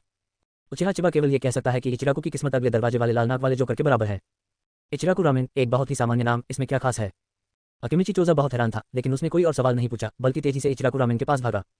चिबा, चलो, मैं भूख से मर रहा हूँ। ये सुनकर उचिहा चिबा ने और कुछ नहीं सोचा और इचिराकु रामेन में अकिमिची चोजा के कदमों का अनुसरण किया। उचिहा ने दुकान के चारों ओर देखने के बाद पाया कि नूडल्स खाने वाले ग्राहकों के अलावा केवल बॉस ही था जो नूडल्स पका रहा था और एक बच्चा बर्तन धो रहा था। आपका स्वागत है, आप क्या खाना चाहेंगे? इचिराकु नोदाई ने अंदर आए दो छोटे ग्राहकों की ओर देखा और मुस्कुराते हुए पूछा। बैठने और दीवार पर मेनू देखने के बाद उचिहा चिबा ने तुरंत निर्णय लिया। टोनकोत्सु रेमन के 5 कटोरे और 4 सीयू नूडल्स के 5 कटोरे। वो भी, मैं भी। अकिमिची चोजा, जो अभी भी इस बात से जूझ रहा था कि क्या खाया जाए, ये सुनने के बाद कि उचिहा चिबा ने पहले ही ऑर्डर कर दिया है, क्या खाया जाए इसके बारे में सोचना बंद कर दिया। उचिहा चिबा ने बोलना समाप्त करने के बाद जारी रखा। उचिहा चिबा और अकिमिची चोजा द्वारा की गई अपमानजनक टिप्पणियों को सुनने के बाद इचिराकु नोदाई एक पल के लिए स्तब्ध रह गए और फिर आश्चर्य करने लगे कि क्या वह मतिभ्रम कर रहे थे। इन दोनों बच्चों ने क्या कहा? प्रति व्यक्ति 10 कटोरे रेमन। पास में खाना खा रहा मेहमान भी ये नंबर सुनकर रुक गया और बाईं ओर दो लोगों की ओर देखने लगा। छोटे लड़के, खाने में सक्षम होना एक आशीर्वाद है, लेकिन इसे बर्बाद करना शर्मनाक है। उचिहा चिबा ने अपने होंठ मोड़े। उन्होंने ये भी स्वीकार किया कि भोजन करने वाले ने जो कहा वह सही था, लेकिन फिर भी उन्हें अजनबी का उपदेश पसंद नहीं आया। ये अंकल, क्या आपको इससे कोई फर्क पड़ता है कि मैं इतना खा सकता हूँ या नहीं? मैंने आपके पैसे खर्च नहीं किए। वास्तव में इसका मुझसे कोई लेना देना नहीं है, लेकिन मैं खाना बर्बाद करना बर्दाश्त नहीं कर सकता। मैंने अभी तक खाना नहीं खाया है, क्या तुम्हें पता है मैं खाना बर्बाद कर दूंगा? उचिहा कियाने ने ये देखा और बिना किसी हिचकिचाहट के जवाब दिया।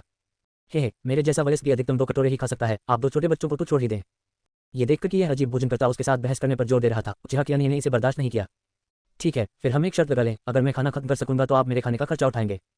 ठीक है, अगर तुमने इसे पूरा नहीं किया तो क्या होगा? चूंकि यह एक शर्त है, इसलिए जुए का पैसा भी इसी के अनुरूप होना चाहिए। कोर्ट। ग्राहक ने उचिहा चिबा की ओर देखा और धीरे से कहा। उचिहा चिबा ने सिर हिलाया। ठीक है, वास्तव में, चलो ऐसा करते हैं, मैंने अभी जांच की है, रेमन का 1 कटोरा 80 टेल्स है, 10 कटोरे रेमन का योग 800 टेल्स होता है। अगर मैं भोजन पूरा नहीं करता तो मैं इसका भुगतान स्वयं करूंगा और मैं तुम्हें 1000 टन और दूंगा। कैसा रहेगा चाचा, क्या आप यह शर्त लगाने की हिम्मत करते हैं? अकिमिची चोजा ने फुसफुसाते हुए कहा। चिबा, ऐसा करना आपके लिए अच्छा नहीं है, हम अभी भी बच्चे हैं, हम जुआ नहीं खेल सकते। तुम्हारा दोस्त सही है, बच्चे वास्तव में जुआ नहीं खेल सकते। चूंकि तुम इतने आश्वस्त हो तो चलो ऐसा करते हैं, तुम रेमन के 10 कटोरे खत्म कर सकते हो, मैं भुगतान कर दूंगा। लेकिन अगर आप इसे खत्म नहीं कर सकते तो भी मैं भुगतान करूंगा, लेकिन आपको मुझसे माफी मांगनी होगी और भविष्य में दोबारा खाना बर्बाद न करने का वादा करना होगा। इसके बारे में क्या ख्याल है? ये स्थिति अत्यधिक नहीं है ना? ग्राहक ने इसके बारे में सोचा और फैसला किया कि किसी बच्चे को शर्मिंदा करने की कोई जरूरत नहीं है। अंकल, आप उदार हैं, कोई बात नहीं, मैं आपकी शर्तों से सहमत हूँ। उचिहा किवे मुस्कुराए और ग्राहक को अंगूठा दिया। उचिहा चिबा को आज मुफ्त दोपहर का भोजन मिलने की उम्मीद नहीं थी और जिस चाचा ने उसे रात के खाने पर आमंत्रित किया था उसके बारे में उसकी धारणा तुरंत बदल गई। इचिराकु नोदाई ने पहले चाचा को देखा, फिर उचिहा चिबा और अकिमिची चोजा को। 2 मेहमान, क्या आप वाकई इतना ऑर्डर करना चाहते हैं? हाँ, यह सही है, हम में से प्रत्येक के पास 10 कटोरे हैं। चिंता मत करो, हमें बड़ी भूख है और हम इसे बर्बाद नहीं करेंगे। हाँ, यह सही है। अकिमिची चोजा ने सिर हिलाया। ये पुष्टि करने के बाद कि उसे मतिभ्रम नहीं हो रहा है, वह पीछे मुड़ा और लड़के को बुलाया। हाथ से टाइप करो, दोनों मेहमानों के लिए चाय डालो। फिर उन्होंने उचिहा चिबा और अकिमिची चोजा से कहा, 1 मिनट रुकिए, मैं आपके लिए नूडल्स पकाऊंगा। बैकवर्ड ठीक है पिताजी। बैकवर्ड इचिराकु, जो बर्तन धो रहा था, ने अपने पिता का अभिवादन सुनने के तुरंत बाद अपना काम बंद कर दिया। उसने तुरंत 2 कप चाय डाली और दोनों लोगों के सामने रख दी। कृपया 2 मेहमान, हाथ से मुद्रित। ये बिंगो बच्चा ओत्सुत्सुकी इचिराकु का हस्तमुद्रित संस्करण है जिसे बाद में नेटिजन्स ने उपनाम दिया। अपने सामने इचिराको के हाथ से मुद्रित संस्करण को ध्यान से देखने के बाद उचिहा चिबा ने पाया कि वह सिर्फ एक साधारण व्यक्ति था।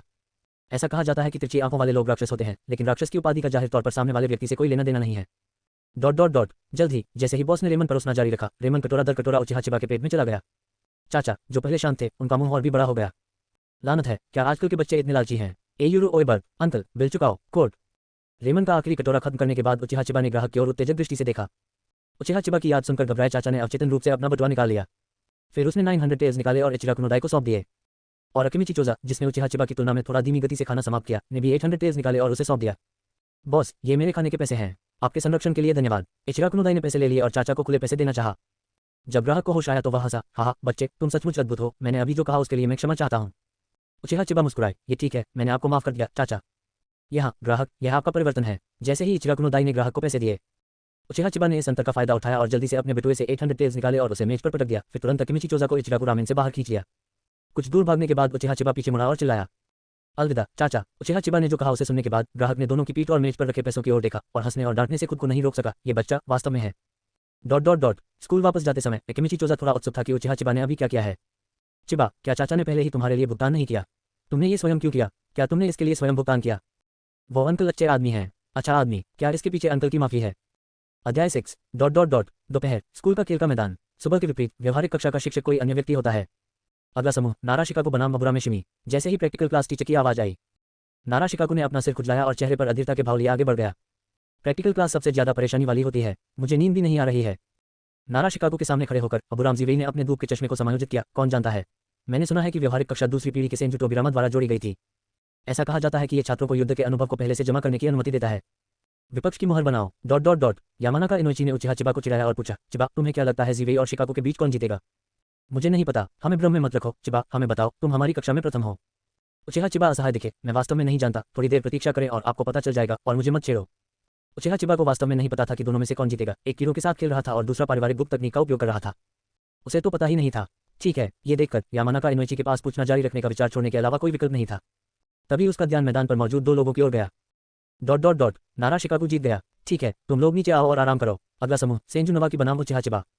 ये सुनने के बाद कि उसका प्रतिद्वंद्वी उचिहा चिबा है, सेंजू नवाकी ने उत्साह से शिक्षक को चिल्लाया, बहुत बढ़िया दूसरे चाचा। फिर उसने उचिहा चिबा की ओर फिर से देखा। हा, चिबा, मैंने तुम्हें कल भाग जाने दिया था, देखते हैं आज तुम क्या कर सकते हो। सेंजू नवाकी, मैंने तुमसे कितनी बार कहा है कि तुम्हें स्कूल में योग्य होना होगा। इस समय practical class teacher Senju Yuji का चेहरा काली रेखाओं से भरा हुआ था। ओह, मुझे पता है शिक्षक, ये जानकर अच्छा लगा। अगर अगली बार हुआ तो मैं सुनारे से बात करूंगा। सुनारे शब्द सुनकर सेंजू नवाकी को अपनी पीठ पर ठंडक महसूस हुई। अतीत में अनगिनत बार उसकी पिटाई की बातें उसके मन से उभरने लगी। वह केवल अपने दूसरे चाचा के सामने अपना सिर झुका सकता था। शिक्षक, मैं वादा करता हूं कि अगली बार ऐसा कभी नहीं होगा। ये सुनकर सेंजू यूजी ने संतुष्टि के साथ सिर हिलाया। उचिहा चिबा ने इस मजाकिया आदमी को देखा और असहायता से अपना सिर हिलाया। फिर वह आगे बढ़ा और सेंजू नवाकी के विपरीत दिशा में चला गया। मंच के नीचे अकिमिची चोजा, जो अभी भी प्रैक्टिकल क्लास के दौरान नाश्ता कर रहा था, ने नारा शिकागो की ओर देखा। शिकागो, इसका विश्लेषण करो, इस बार चिबा के तहत नवाकी कितनी चालों में जीवित रह सकता है? वाह, 3 चालें। पिछली बार वह केवल 3 चालों तक ही टिक पाया था और अभी केवल 1 सप्ताह ही हुआ है, कोई बदलाव नहीं होना चाहिए। नारा शिकागो ने इसके बारे में सोचा और अधिक रूढ़िवादी उत्तर दिया। इस प्रश्न के उत्तर के संबंध में यामानाका इनोइची का नारा शिकागो से अलग दृष्टिकोण था। मुझे लगता है कि एक चाल चिबा ने स्पष्ट रूप से पिछली बार इसे जाने दिया था। तो क्या तुम्हें यकीन है कि चिबा इस बार इसे जाने नहीं देगी? उसके पीछे की अचानक आवाज ने यामानाका इनोइची को डरा दिया और उसने पीछे मुड़कर देखा कि यह अबुराम जीवेई था। अपनी छाती थपथपाते हुए उसने कहा, जीवेई, क्या तुम कृपया अचानक पीछे से नहीं आ सकते? ये डरावना है, ठीक है? क्या तुम मेरे कदमों की आवाज नहीं सुन सकते? अबुराम जीवेई का चेहरा अविश्वास से भरा था। उन्हें उस पर ध्यान दिलाने के लिए उसने जानबूझकर अपने चलने की आवाज ऊंची कर दी। क्या तुमने सुना? यामानाका इनोइची ने अपने 2 दोस्तों की ओर देखा। ये सुनते ही अकिमिची चोजा और नारा शिकागो ने चुपचाप अपना सिर हिला दिया। अबुराम जीवेई, निश्चित रूप से केवल चिबा ही मुझ पर ध्यान देगी। चिबा, इस सप्ताह मेरे पास एक नया निंजुत्सु है, इस बार मैं निश्चित रूप से तुम्हें हरा दूंगा। मैदान पर उत्साही सेंजू नवाकी ने सीधे तौर पर एक कठोर बयान दिया। उचिहा चिबा थोड़ा अवाक रह गया। उसने अपने कान खुजलाए और तिरस्कार के साथ कहा, आपने पिछली बार भी यही बात कही थी, क्या हुआ? सेंजू नवाकी के व्यवहार के लिए उचिहा चिबा केवल एक वाक्य में इसका वर्णन कर सकता है, अनुभवहीन और चंचल दोनों। धिक्कार है चिबा, इतना घमंड मत करो, मैं इस बार निश्चित रूप से जीतूंगा, ले लो। टूटे हुए दिमाग वाले सेंजू नवाकी ने अभी तक विपक्षी सील बनाने की प्रक्रिया की परवाह नहीं की और सीधे उचिहा चिबा की ओर दौड़ पड़े। ये देखकर कि सेंजू नवाकी इतनी आसानी से टूट गया था, उचिहा चिबा ने अपना सिर हिला दिया। ये बहुत लापरवाही थी। इसमें कोई आश्चर्य नहीं कि मूल पुस्तक में उनकी मृत्यु इतनी जल्दी हो गई। अपने विचारों को वास्तविकता में वापस लाते हुए एक मुट्ठी को अपने चेहरे पर हमला करते हुए देखकर उचिहा चिबा ने अपना सिर झुकाया और शांति से उससे बच गया। और जब सेंजू नवाकी ने देखा कि उसका हमला टल गया है तो एक और मुक्का मारा और उचिहा चिबा के पेट में जा लगा। पाह! सेंजू नवाकी की मुट्ठी को रोकने के बाद उचिहा चिबा ने तुरंत सेंजू नवाकी के निचले शरीर पर जोरदार किक से हमला किया। बैंग! चकमा देने में असमर्थ सेंजू नवासे दूर के एक बड़े बादल के छींटे मारते हुए तुरंत जमीन पर गिर गए। उचिहा चिबा ने गिरे हुए सेंजू नवासे को देखने में रुचि खो दी थी। चाहे ताकत के मामले में हो या गति के मामले में सेंजू नवासे उनके समान स्तर के नहीं थे।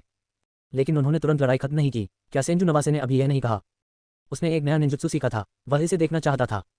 ठीक है नवासे, समय बर्बाद मत करो, बस जो निंजुत्सु तुमने कहा था उसका उपयोग करो। गिरे हुए सेंजू नवासे फिर से कलाबाजी के साथ खड़े हुए और तुरंत कुछ कदम पीछे हट गए। तुम्हें मुझे कम आंकने की कीमत चुकानी पड़ेगी। उचिहा चिबा ने लापरवाही से कहा। हाँ, आप सही हैं, जल्दी से निंजुत्सु का उपयोग करें। ये देखकर कि उचिहा चिबा उदासीन दिख रहा है, सेंजू नवासे ने तुरंत हाथ से मोहर बनाना शुरू कर दिया। चाओ, शेन, माओ, जी, है। सेंजू रूपी को हाथ से सील बनाना शुरू करते देख उचिहा चिबा ने अपना सिर हिलाया। ये व्यक्ति गंभीर नहीं है। हर कोई जानता है कि गंभीर निंजा हाथ की मोहर नहीं बनाते हैं। और सेंजू रूपी की हाथ सील की गति बहुत धीमी है।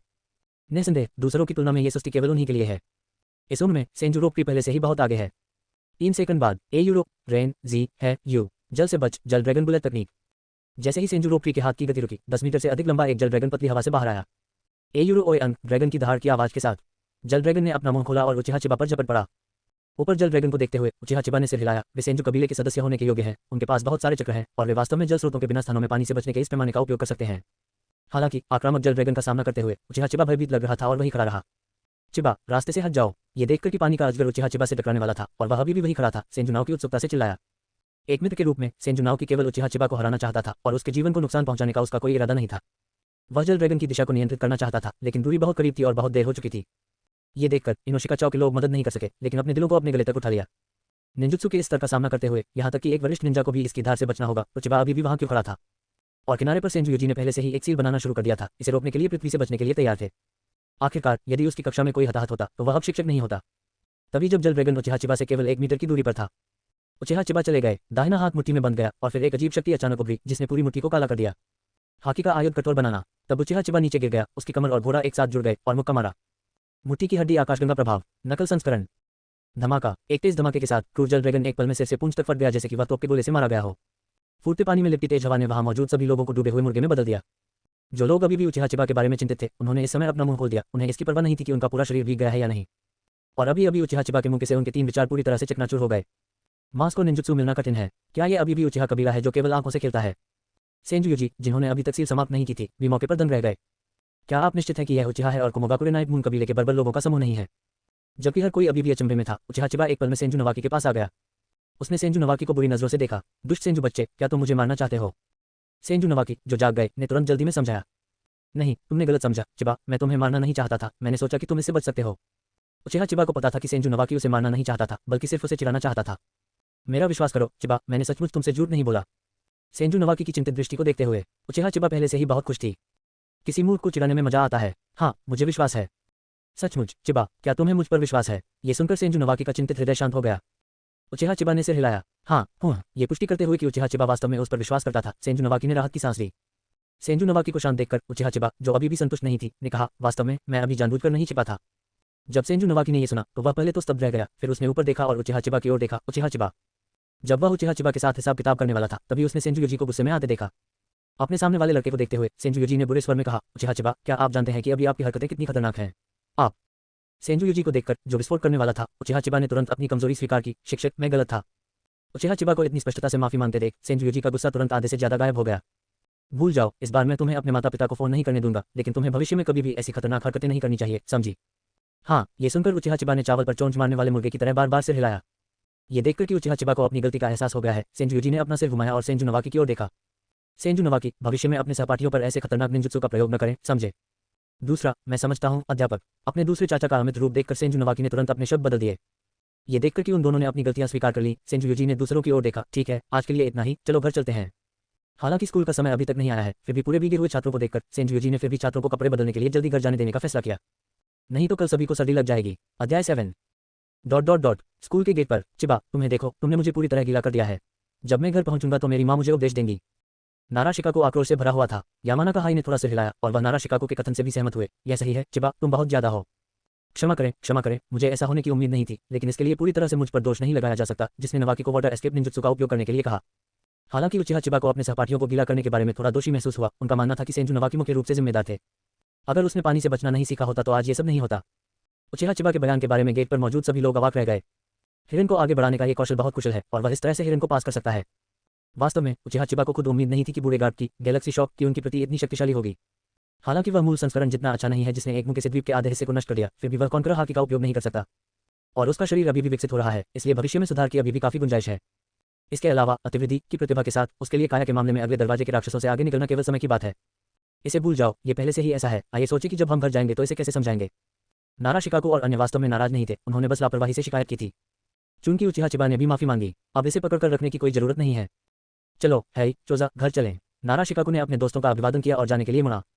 चिबा, मैं पहले वापस जाऊंगा, कल मिलते हैं। यामाना का हैरी और अन्य लोगों को जाते हुए देखने के बाद अबुराम शिवेई ने भी उचिहा चिबा को अलविदा कह दिया। ठीक है, कल मिलते हैं शिवेई। सभी के चले जाने के बाद उचिहा चिबा ने सेंजू नवाकी की ओर देखा जो अभी भी उसके पीछे दुखी था। नारुशु, तुम मुझसे 100 बार हारे हो, इसमें दुख की क्या बात है? अरे, ये स्पष्ट रूप से तुम्हारी गलती है, लेकिन तुम मुझ पर दोष मरते हो, दुष्ट उचिहा बच्चे। एज अंडरस्कोर ट्रेडमार्क, क्या सेंजू टोबिरामा का पुनर्जन्म हुआ है? ये देखकर कि उचिहा चिबा उसकी बातों से स्तब्ध रह गया, सेंजू नारुशु ने अब उस पर ध्यान नहीं दिया और दूर हो गया। ये देखकर कि सेंजू नारुशु उससे दूर होता जा रहा था, उचिहा चिबा, जो होश में आया, ने उसे याद दिलाया। अरे नारुशु, कल जल्दी मेरे घर आना याद रखना। यदि आप देर से आए तो हम आपका इंतजार नहीं करेंगे। कोर्ट। मूल रूप से सेंजू नवाकी, जो अभी भी उदास था, ने उचिहा चिबा की याद सुनी और उसके दिमाग में उचिहा चिबा से बदला लेने की योजना दिखाई दी। ये सोचते हुए कि उचिहा चिबा से बदला कैसे लिया जाए, उसने अनजाने में अपने मुंह के कोने पर एक भयावह मुस्कान दिखाई। ग्रिल्ड मछली है ना? हे उचिहा चिबा, मैं तुम्हें थका देने के लिए कल कुछ और लोगों को लाऊंगा। इस विचार के साथ सेंजू नवाकी के कदम और तेज हो गए। अब वह बस जल्दी से घर जाना चाहता था। एज अंडरस्कोर ट्रेडमार्क, सेंजू नवाकी को आगे दौड़ते देख उचिहा चिबा भ्रमित हो गई। क्या हुआ? क्या वह उत्तेजित था? भूल जाओ, अगर समझ नहीं आ रहा तो भूल जाओ, घर जाओ। अरे नहीं, मुझे फिर से सब्जी मंडी जाना है। ये सोचकर कि घर का रेफ्रिजरेटर लगभग खाली हो गया है और कल की ग्रिल्ड मछली को कुछ मसाला चाहिए, उचिहा चिबा एक दिशा में मुड़ गया। होकेज का कार्यालय। सरुतोबी हिरुजेन, जिन्होंने क्रिस्टल बॉल के माध्यम से सेंजू नवाकी और उचिहा चिबा के बीच पूरी लड़ाई देखी थी, चुप हो गए। नंगे हाथों से निंजुत्सु को तोड़ना, क्या ये अभी भी उचिहा है जो केवल अपनी आंखों से खेलता है? क्या ये कुमोबाकुरे द्वारा भेजा गया जासूस हो सकता है? वह जानता था कि कुमोबाकुरे के नाइट मून कबीले में भी इसी तरह के निंजुत्सु थे। हालांकि नाइट मून कबीले के बर्बर लोग बहुत काले हैं, जबकि उचिहा चिबा न केवल निष्पक्ष और कोमल है, बल्कि बहुत सुंदर भी है। ये कहना अवास्तविक है कि वह हिडन क्लाउड विलेज से है। तो क्या यह आनुवंशिक उत्परिवर्तन है? डोंग। सरुतोबी हिरुजेन, जो विचारों में खोई हुई थी, ने आदतन मेज पर दस्तक दी। अचानक सरुतोबी हिरुजेन रुक गया। अगले ही पल उसने खाली कार्यालय की ओर हाथ हिलाया। होकेज, मैं आपके लिए क्या कर सकता हूँ? खाली कार्यालय में एक एम्बू हवा से बाहर आया और एक घुटने के बल बैठ गया। बिना किसी बकवास के सरुतोबी हिरुजेन ने सीधे आदेश दिया, उचिहा चिबा के बारे में जानकारी ढूंढने में मेरी मदद करें। हाँ कोर्ट। एम्बू ने बहुत कुशलता से काम किया। एक क्षण से भी कम समय में उचिहा चिबा के बारे में जानकारी का एक टुकड़ा सरुतोबी हिरुजेन के हाथों में दिखाई दिया। उचिहा चिबा के बारे में जानकारी पढ़ने के बाद सरुतोबी हिरुजेन फिर से चुप हो गए। सनी हंसमुख दोस्त बनाना पसंद करती है। क्या एम्बू ने गलती की? क्या उचिहा का वर्णन इसी प्रकार किया गया है? जब सरुतोबी हिरुजेन ने जानकारी के अंतिम पृष्ठ की ओर रुख किया। उचिहा इनाडा कबूतर, क्या वह पहले गुट से है? उचिहा चिबा के बारे में जानकारी पढ़ने के बाद सरुतोबी हिरुजेन उनसे मिलना चाहते थे। रात में सेंजू कबीले में खाने की मेज पर सेंजू नवाकी ने सामने बैठी उजुमा की कुशिना की ओर देखा और कहा, कुशिना नावाकी, मैंने तुमसे कहा था कि तुम मुझे चचेरा भाई कहो। इससे पहले कि सेंजू नवाकी ने बोलना समाप्त किया, एक थोड़ी असहाय आवाज ने उन्हें बाधित कर दिया। हे मुझे पता है दादी। सेंजू नवाकी ने अपनी दाहिनी ओर की बूढ़ी महिला की ओर देखा, जिसके बालों का रंग उजुमा की कुशिना जैसा ही था और वह मूर्खतापूर्वक मुस्कुराया। फिर उसने पूछना जारी रखा, वैसे दादी, आपकी बहन हाल ही में किस काम में व्यस्त है? वह हर दिन इतनी देर से वापस क्यों आती है? उजुमा की मिटो ने कुछ देर सोचा, यह अस्पताल के बारे में होना चाहिए। आप यह भी जानते हैं कि आपकी बहन अब अस्पताल की निदेशक है और उसे हर दिन बहुत सारे काम करने हैं। वह थोड़ी उत्सुक थी कि उसका पोता सुनाडे की स्थिति के बारे में पूछने की पहल क्यों करेगा। क्यों, आप सुनाडे से किस बारे में बात करना चाहते हैं? हाँ कुछ तो है। ओह, तो क्या आप मुझे इसके बारे में बता सकते हैं? उजुमा की मिटो की भी जिज्ञासा जगी। ये देखकर सेंजू नवाकी ने कुछ भी नहीं छिपाया और आज की व्यवहारिक कक्षा की प्रक्रिया बताई और उचिहा चिबा से बदला लेने का तरीका बताया। ओह, अगर ऐसा है तो आप चिबा से 100 बार हार चुके हैं। उजुमा की कुशिना, जो खा रही थी, ने सेंजू नवाकी की ओर देखा और हल्के से कहा। उजुमा की कुशिना सेंजू नवाकी पर हंसने का मौका नहीं चुकेंगी जिन्होंने उसे बहन कहने से इनकार कर दिया था। उपहास का सामना करते हुए सेंजू नवाकी ने तर्क देने की कोशिश की, आज की लड़ाई मायने नहीं रखती। मैं उस समय पीछे हट गया, नहीं तो मैं बहुत पहले ही जीत गया होता। उजुमा की कुशिना बुरी तरह मुस्कुराए, सचमुच मुझे इस पर विश्वास नहीं होता। तो फिर तुम कल मेरे साथ चिबा को ढूंढने आओ, मैं तुम्हें देखना चाहता हूँ कि क्या मैं जीत सकता हूँ। सेंजू नवाकी, जो उजुमा की कुशिना से उत्तेजित थे, इस तथ्य को भूल गए कि वह उचिहा चिबा के प्रतिद्वंद्वी नहीं थे और चिल्लाना जारी रखा। उजुमा की कुशिना ने मुस्कुराते हुए कहा, ठीक है, मुझे मिकोटो के साथ एक अपॉइंटमेंट मिला है, इसलिए मैं जाऊंगा और देखूंगा कि आप कैसे हार गए। ये देखकर कि दोनों झगड़ने वाले थे, उजुमा की मिटो को बीच बचाव करना पड़ा। ठीक है, चलो पहले खाना खाते हैं, खाना लगभग ठंडा है। हम उजुमा की मिटो के हस्तक्षेप से दोनों के बीच का झगड़ा खत्म हो गया। वाह नावाकी, तुम अभी किस बारे में बहस कर रहे थे? जैसे ही लकड़ी के दरवाजे को धक्का देकर खोला गया, उसी समय एक महिला की आवाज आई। तभी एक नाजुक चेहरे और सेक्सी फिगर वाली एक महिला रेस्तरां में आई। जो व्यक्ति आया था वह 5वां होकेज था, आपकी भूमि की राजकुमारी सुनाडे सेंजू। सिस्टर सुनाडे, आप वापस आ गई हैं। कृपया पहले बैठिए, मैं आपको चावल परोसूंगी। उजुमा की कुशिना ने सुनाडे को वापस आते देखा और उठकर रसोई में जाने ही वाली थी। रुको, मैं ये करूंगा। ये देखकर कि कुशिना उजुमा की उठने वाली थी, रोकप्री, जिसे अपनी बड़ी बहन से कुछ पूछना था, तुरंत रसोई में चली गई। सुनाडे ने हैरान चेहरे के साथ कुशिना की ओर देखा, ये बच्चा आज इतना समझदार क्यों है? कुशिना, क्या आप जानती हैं? यदि आप बिना किसी कारण के बहुत अधिक चौकस हैं, तो आप या तो देशद्रोही हैं या चोर हैं। सुनाडे को तुरंत दिलचस्पी हो गई। हाँ, क्या ऐसा है? फिर मैं देखना चाहता हूँ कि इस बच्चे के पास क्या तरकीबें हैं। चावल को सुनाडे के सामने रखने के बाद रोकप्री सेंजू ने चापलूसी भरे चेहरे से अपनी बड़ी बहन की ओर देखा। दीदी, क्या आप कल फ्री हैं? सुनाने ने अपनी बाहें पार की और अपने भाई की ओर देखा। अगर तुम्हें कुछ कहना है तो बताओ, नहीं तो मैं तुम्हें पीट दूंगा। अपनी बहन की धमकी सुनकर सेंजू रोकरी की गर्दन आदतन सिकुड़ गई। लेकिन वह मन ही मन बहुत परेशान थी। क्या ये हिंसक लड़की सचमुच उसकी बहन है? वह हमेशा अपने प्यारे भाई को क्यों पीटना चाहती है? बात करें तो चिबा काफी हिंसक भी नजर आती है। वह नंगे हाथ निंजुत्सु में एक राक्षस है। अरे, ऐसा लगता है कि ये दोनों लोग काफी मेल खाते हैं। हालांकि अपनी बहन को चिबा से परिचित कराने के बारे में क्या ख्याल है? इस तरह मैं इस हिंसक लड़की से छुटकारा पा सकता हूँ और चिबा को घरेलू हिंसा का आकर्षण महसूस करा सकता हूँ। एक पत्थर से दो शिकार करना वास्तव में एक अच्छा विचार है। मुझे उम्मीद नहीं थी कि मैं इतनी उत्तम योजना बना पाऊंगा। क्या मैं प्रतिभाशाली हूँ? हालांकि मेरी बहन चिबा से बड़ी लगती है और मुझे नहीं पता कि वह लड़का इसे स्वीकार कर पाएगा या नहीं। इसे भूल जाओ, कोई बात नहीं। मुझे ये देखने की कोशिश करनी होगी कि ये काम करता है या नहीं। यदि ऐसा होता है तो मैं दुख से बाहर आ जाऊंगा। ये सोचते हुए सेंजू नवाकी की अभिव्यक्ति धीरे धीरे बंदी हो गई। अरे नवाकी, तुम बहुत घिनौने लग रहे हो। क्या तुम खुद को रोक सकते हो? मैं अब और नहीं खा सकता। उजुमा की कुशिना ने देखा कि सुनारे की मुठियां पहले से ही चरमरा रही थी और उसने उसे प्यार से याद दिलाया। आखिरकार अगर ये जारी रहा तो आज रात नवाकी को एक और पिटाई मिलेगी। अपने होश में वापस आने के बाद पिटाई से बचने के लिए सेंजू नवाकी ने तुरंत कारण और प्रभाव समझाया। यह ऐसा है बहन। अपने छोटे भाई के स्पष्टीकरण को सुनने के बाद सुनारे ने पाया कि वह उचिहा चिबा को यह कहकर अपमानित कर रहा था कि वह खाना पकाने के अलावा सभी पहलुओं में बेकार था। इससे भी अधिक अतिरंजित बात यह है कि सुनारे ने पाया कि जब नवाकी ने उचिहा चिबा के खाना पकाने का उल्लेख किया तो उसके मुंह के कोनों से लार पहले से ही बह रही थी। इसने सुनारे को उचिहा चिबा के बारे में भी उत्सुक बना दिया। क्या ये लड़का सचमुच इतना अच्छा है? फिर उसने इसके बारे में सोचा। अस्पताल की निदेशक उचिहा जेंका के साथ भले ही वह वहां नहीं थी, कोई समस्या नहीं होनी चाहिए। फिर उसने चेहरे पर मुस्कान के साथ सेंजू नवाकी की ओर देखा। पहले अपना लार पहुंचो। साथ ही मुझे लगता है कि तुम्हें पता है कि मुझे धोखा देने के परिणाम क्या होंगे, है ना मेरे प्यारे भाई? उस दयालु मुस्कान को देखकर सेंजू नवाकी को अपनी पीठ पर ठंडक महसूस हुई। अपने मुंह के कोनों को पहुंचने के बाद वह केवल मुस्कुराने के लिए मजबूर हो सका। क्या तुम मुझे नहीं जानती बहन? मैंने तुमसे कब झूठ बोला है? मैं तुमसे कहता हूँ, चिबा का खाना पकाने का कौशल मेरे चाचा की शाही रसोई से बेहतर है। नवाकी का वर्णन सुनकर सुनारे और भी अधिक उत्सुक हो गए। आप जानते हैं, उनके चाचा आग की भूमि के वर्तमान डेम्यो हैं और उनकी माँ नाओको सेंजू पहले नाओको ओगेन के नाम से जानी जाती थी, वर्तमान डेम्यो की जैविक बहन है। ओह, क्या वह बच्चा सचमुच इतना अच्छा है? उजुमा की मिटो, जो शो देख रहे थे, को भी दिलचस्पी हो गई। बेशक यह असली है दादी। मैं कल कुछ वापस लाऊंगा और अगर आप इसे आजमाएंगी तो आपको पता चल जाएगा। चूंकि दादी इसे आजमाना चाहती हैं, इसलिए उनके पोते को उन्हें संतुष्ट करना होगा। उचिहा चिबा को यह नहीं पता था कि क्योंकि एक बूढ़ा व्यक्ति अपने खाना पकाने के कौशल को आजमाना चाहता था, नवाकी सेंजू उसे खाना और लेना चाहता था।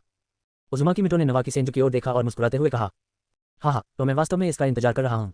ठीक है, तुम लोग जल्दी से खाओ।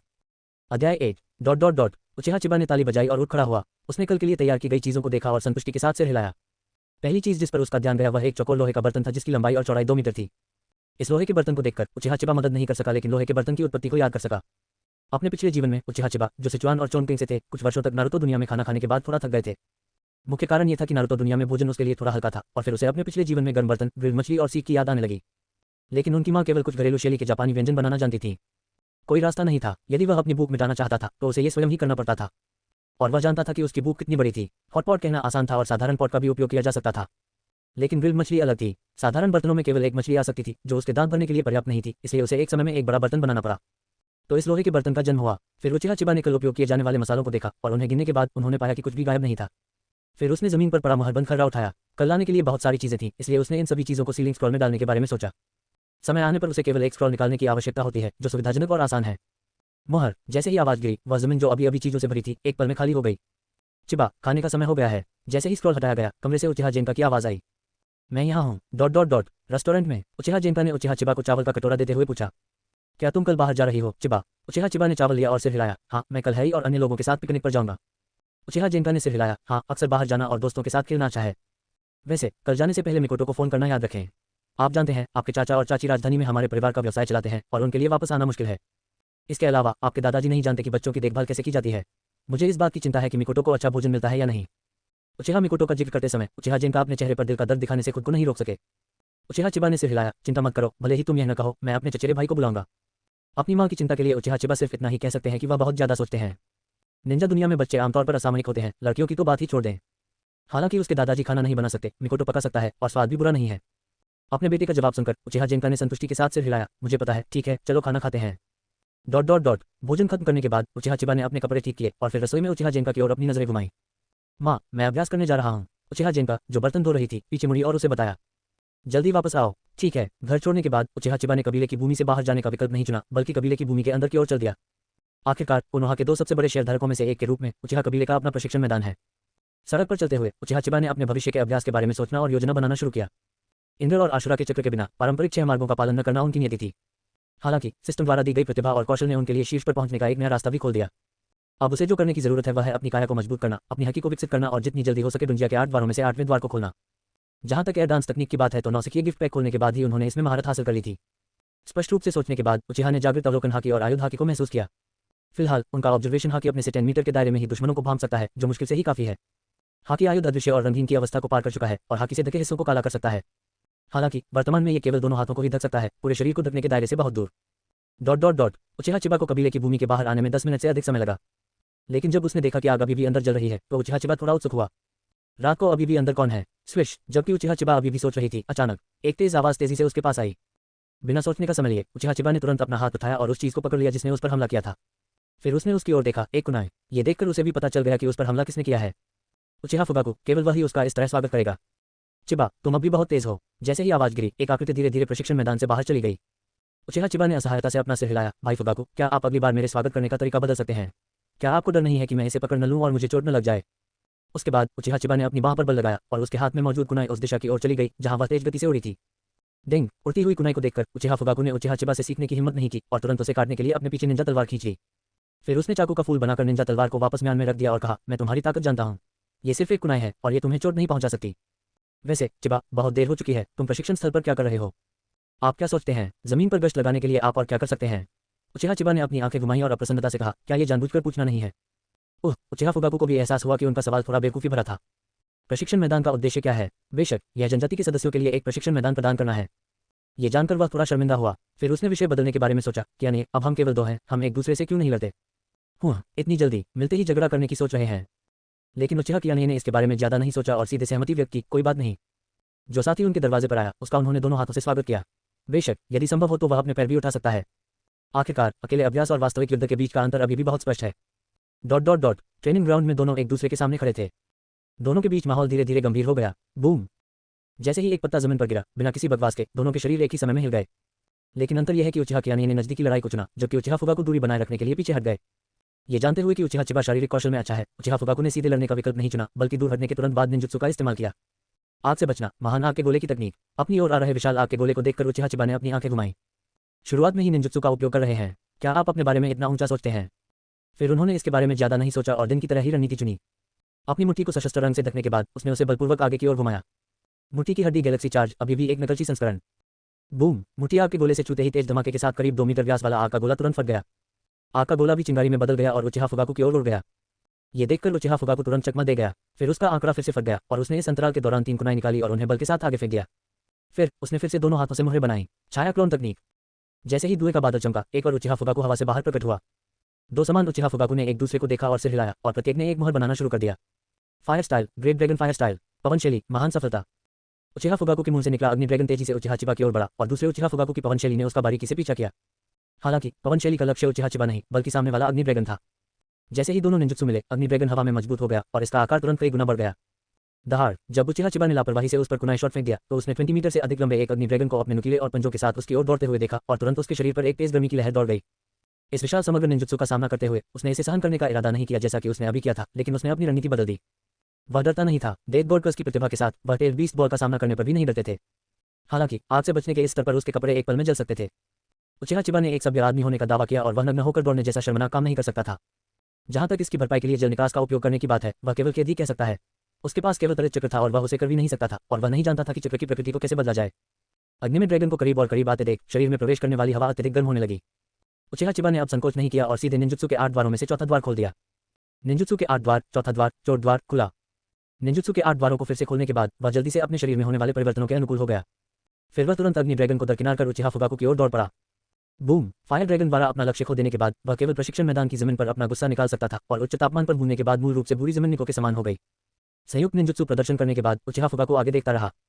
ये देखकर कि आग लगने वाला ड्रैगन उस पर हमला करने वाला था, स्थिति अचानक बदल गई। उचिहा चिबा एक पल में उसकी नजरों से ओझल हो गई। धमाका। इससे पहले कि वह प्रतिक्रिया कर पाता, उसने अपनी आंख के कोने से अपनी छाया क्लोन को एक पल में उड़ते हुए देखा। अध्याय 9। ये दृश्य देखकर उचिहा फुगाकू का दिल जोरों से धड़क रहा था और उसके माथे से ठंडा पसीना बहता रहा। यदि यह उस पर प्रहार करता तो क्या उसकी चमड़ी नहीं उधेड़ दी जाती? फिर वह तुरंत सतर्क हो गया और उसने अपने आसपास की गतिविधियों पर ध्यान दिया। हालांकि छाया क्लोन के उड़ा दिए जाने के बाद उचिहा फुगाकू पर तुरंत हमला नहीं किया गया। इसके बजाय उचिहा चिबा के लगातार हिलने से होने वाली दहाड़ ने उसे और अधिक तनावग्रस्त कर दिया। चारों ओर देखने पर आकाश में धूल के अलावा उचिहा चिबा की कोई आकृति नहीं थी। कोई रास्ता नहीं था। उचिहा फुगाकू केवल उचिहा चिबा को खोजने के लिए शेरिंगन खोल सकता था। 3 मेगाडामा। जैसे ही उचिहा फुगाकू ने वेस्ट शेरिंगन खोला, उचिहा चिबा ने उस पर ध्यान दिया। हालांकि अतीत के 2 मेगाडामा के विपरीत उचिहा फुगाकू इस समय 3 मेगाडामा शेरिंगन बन गया है। शेरिंगन खोलने के बाद उचिहा फुगाकू अंततः उचिहा चिबा की आकृति देख सकता है। हालांकि वहां केवल एक अस्पष्ट छाया थी, वह पहले की तरह निष्क्रिय नहीं था। फिर उसने कोई संकोच नहीं किया। अंधेरे में चलने की तकनीक, एक भ्रम जो शत्रु की दृष्टि को अवरुद्ध कर देता है। चूंकि निंजुत्सु काम नहीं करता है, आइए भ्रम का प्रयास करें। हालांकि 8 द्वार खोलने के बाद उचिहा चिबा का चक्र मूल रूप से उबलने की स्थिति में था। ये साधारण भ्रम उचिहा चिबा को बिल्कुल भी प्रभावित नहीं कर सका। हालांकि उचिहा चिबा तेज गति से आगे बढ़ रहा है, उसका ध्यान हमेशा उचिहा फुगाकू पर रहा है और वह अभी भी डार्कनेस वॉकिंग तकनीक के लिए सीलों का क्रम जानता है। ये देखकर कि भ्रम का उपयोग किया गया है, उन्होंने अनुमान लगाया कि उचिहा फुगाकू के पास कोई चाल नहीं है। तब उन्हें आगे जारी रखने का कोई विचार नहीं था। वह एक पल में उचिहा फुगाकू की पीठ पर आ गया और उचिहा चिबा अपनी मुट्ठी घुमाने ही वाला था। रुको, आवाज सुनकर उचिहा चिबा रुकी और उत्सुकता से पूछा, भाई फुगाकू क्या हुआ? यह ठीक है, तुम जीत गए, चलो आज यही रुकते हैं। उचिहा फुगाकू ने बोलते समय अपने माथे से ठंडा पसीना अपने हाथ से पहुंचा और उन्हें राहत मिली। सौभाग्य से वह समय रहते रुक गया, अन्यथा ये खतरनाक हो सकता था। फिर ठीक है, उचिहा फुगाकू को हार स्वीकार करते देख उचिहा चिबा ने ज्यादा कुछ नहीं कहा और फिर 8 द्वार बंद कर दिए। अपने से 4 साल छोटे इस साथी को देखकर उचिहा फुगाकू आहें भरने के अलावा कुछ नहीं कर सका। ये सच है कि पीछे की लहरें आगे की लहरों को धक्का देती हैं।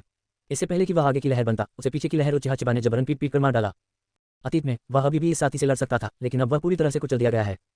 उचिहा फुगाकू आहें भरने के अलावा कुछ नहीं कर सका। क्या नहीं, मुझे उम्मीद नहीं थी कि तुम इतने कम समय के बाद इतनी शक्तिशाली हो गई हो। निसंदेह वह शक्तिशाली है, उसने 8 द्वारों में से चौथा द्वार खोल दिया है। यदि वह उचिहा फुगाकू को कुचल नहीं सका तो उसके 8 द्वार व्यर्थ होंगे। हालांकि वह अपने दिल में सहमत था, उचिहा कियाने ने फिर भी विनम्रता से कहा, नहीं, ये सिर्फ इतना है कि मेरा शारीरिक कौशल शक्तिशाली है। इतनी कम उम्र में 3 मेगाटामा शेरिंगन खोलने के लिए भाई फुगाकू, मैं आपसे ईर्ष्या करता हूँ। वैसे भाई फुगाकू, आपने 3 मेगाटामा कब खोला? उचिहा कियाने ने शेरिंगन के बारे में सवाल पूछने के बाद पाया। उचिहा फुगाकू की अभिव्यक्ति तुरंत उदास हो गई। अभी 2 दिन पहले। इस मामले में क्या परिवार में किसी की मृत्यु हो गई? पुराने भूत टोबिरामा की व्याख्या के अनुसार यह सही है। उचिहा कबीला प्रेम का कबीला है और उनमें आम लोगों की तुलना में अधिक गहरा प्रेम है। हालांकि जब ये प्यार खो जाएगा तो उचिहा दर्द में पड़ जाएगा। इस समय उनके मस्तिष्क में एक विशेष चक्र प्रकट होगा। जब यह चक्र बाहरी आंखों पर कार्य करता है, आत्मा को प्रतिबिंबित करने वाली आंखें खुल जाएंगी। ये शेरिंगन है।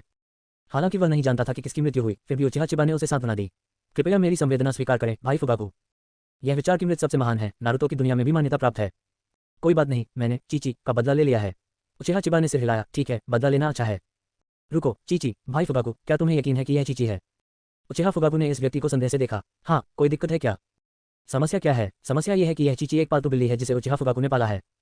उचिहा चिबा ने उचिहा फुगाकू की ओर अजीब नजरों से देखा। तो आपने 3 मेगाटामा शेरिंगन खोला क्योंकि आपने देखा कि चीची मर गई? हाँ, उचिहा फुगाकू का नेक जवाब सुनने के बाद वह क्या कह सकता है? निश्चित रूप से उचिहा कबीला सबसे अजीब है, लेकिन इसकी तुलना क्विंग तियानजू से की गई जिसने अपने पूरे परिवार के मरने के बाद गुस्से में 1 मेगाटामा खोला। उचिहा फुगाकू को एक प्रतिभाशाली व्यक्ति भी माना जा सकता है। ये जानने के बाद कि मृत एक बिल्ली थी, उचिहा चिबा ने बिल्ली की मौत का कारण नहीं पूछा। कुछ नहीं, बस दिलचस्पी नहीं है। इस अजीब उचिहा फुगाकू को देखने के बाद उचिहा चिबा ने अभ्यास करने की इच्छा खो दी। आकाश की ओर देखने का नाटक करने के बाद उसने कहा, देर हो रही है, मैं पहले घर जाऊंगा, अलविदा फुगाकू भाई। ठीक है, फिर तुम वापस जाओ। अपने ही आंगन में लौटने के बाद उचिहा चिबा ने घर से चमकती रोशनी को देखा। निश्चित ही उसकी माँ अभी भी सो रही थी। मैं वापस आ गया हूँ। अपनी माँ को नमस्ते कहने के बाद उचिहा चिबा बाथरूम में चला गया। नहाने के बाद वह अपने कमरे में लौट आया। नाव पर क्रॉस लेग करके बैठने के बाद उसने अपने दिल में अतिवृद्धि चिल्लाया और चल पड़ा। अगले दिन, क्योंकि आज शनिवार है, उचिहा जेनका को बाहर भेजने के बाद उचिहा चिबा मिकोटो के घर गई। उचिहा जेनका को शनिवार को अस्पताल क्यों जाना पड़ा, इसके लिए निश्चित रूप से कोनोहा अस्पताल ने आराम के लिए एक शिफ्ट प्रणाली अपनाई। कल रात फिर से प्रशिक्षण मैदान से गुजरते हुए उचिहा चिबा ने देखा कि सुबह सुबह प्रशिक्षण मैदान में पहले से ही कई उचिहा कबीले के लोग अभ्यास कर रहे थे। टस, ये वास्तव में रोमांचक है। हालांकि उचिहा चिबा समझ सकती है कि निंजा चाकू की धार पर खून का जीवन जीते हैं। यदि आप लंबे समय तक जीवित रहना चाहते हैं तो आप केवल अपनी ताकत बढ़ा सकते हैं। आह भरने के बाद उचिहा चिबा तेजी से चली गई। मिकोटो के घर के आंगन में घूमते हुए उचिहा चिबा ने काले समुराई कपड़ों में एक बूढ़े व्यक्ति को आंगन में बैठकर चाय पीते देखा। दादाजी, आप अब भी वैसे ही हैं, सुबह सुबह चाय पीते हैं।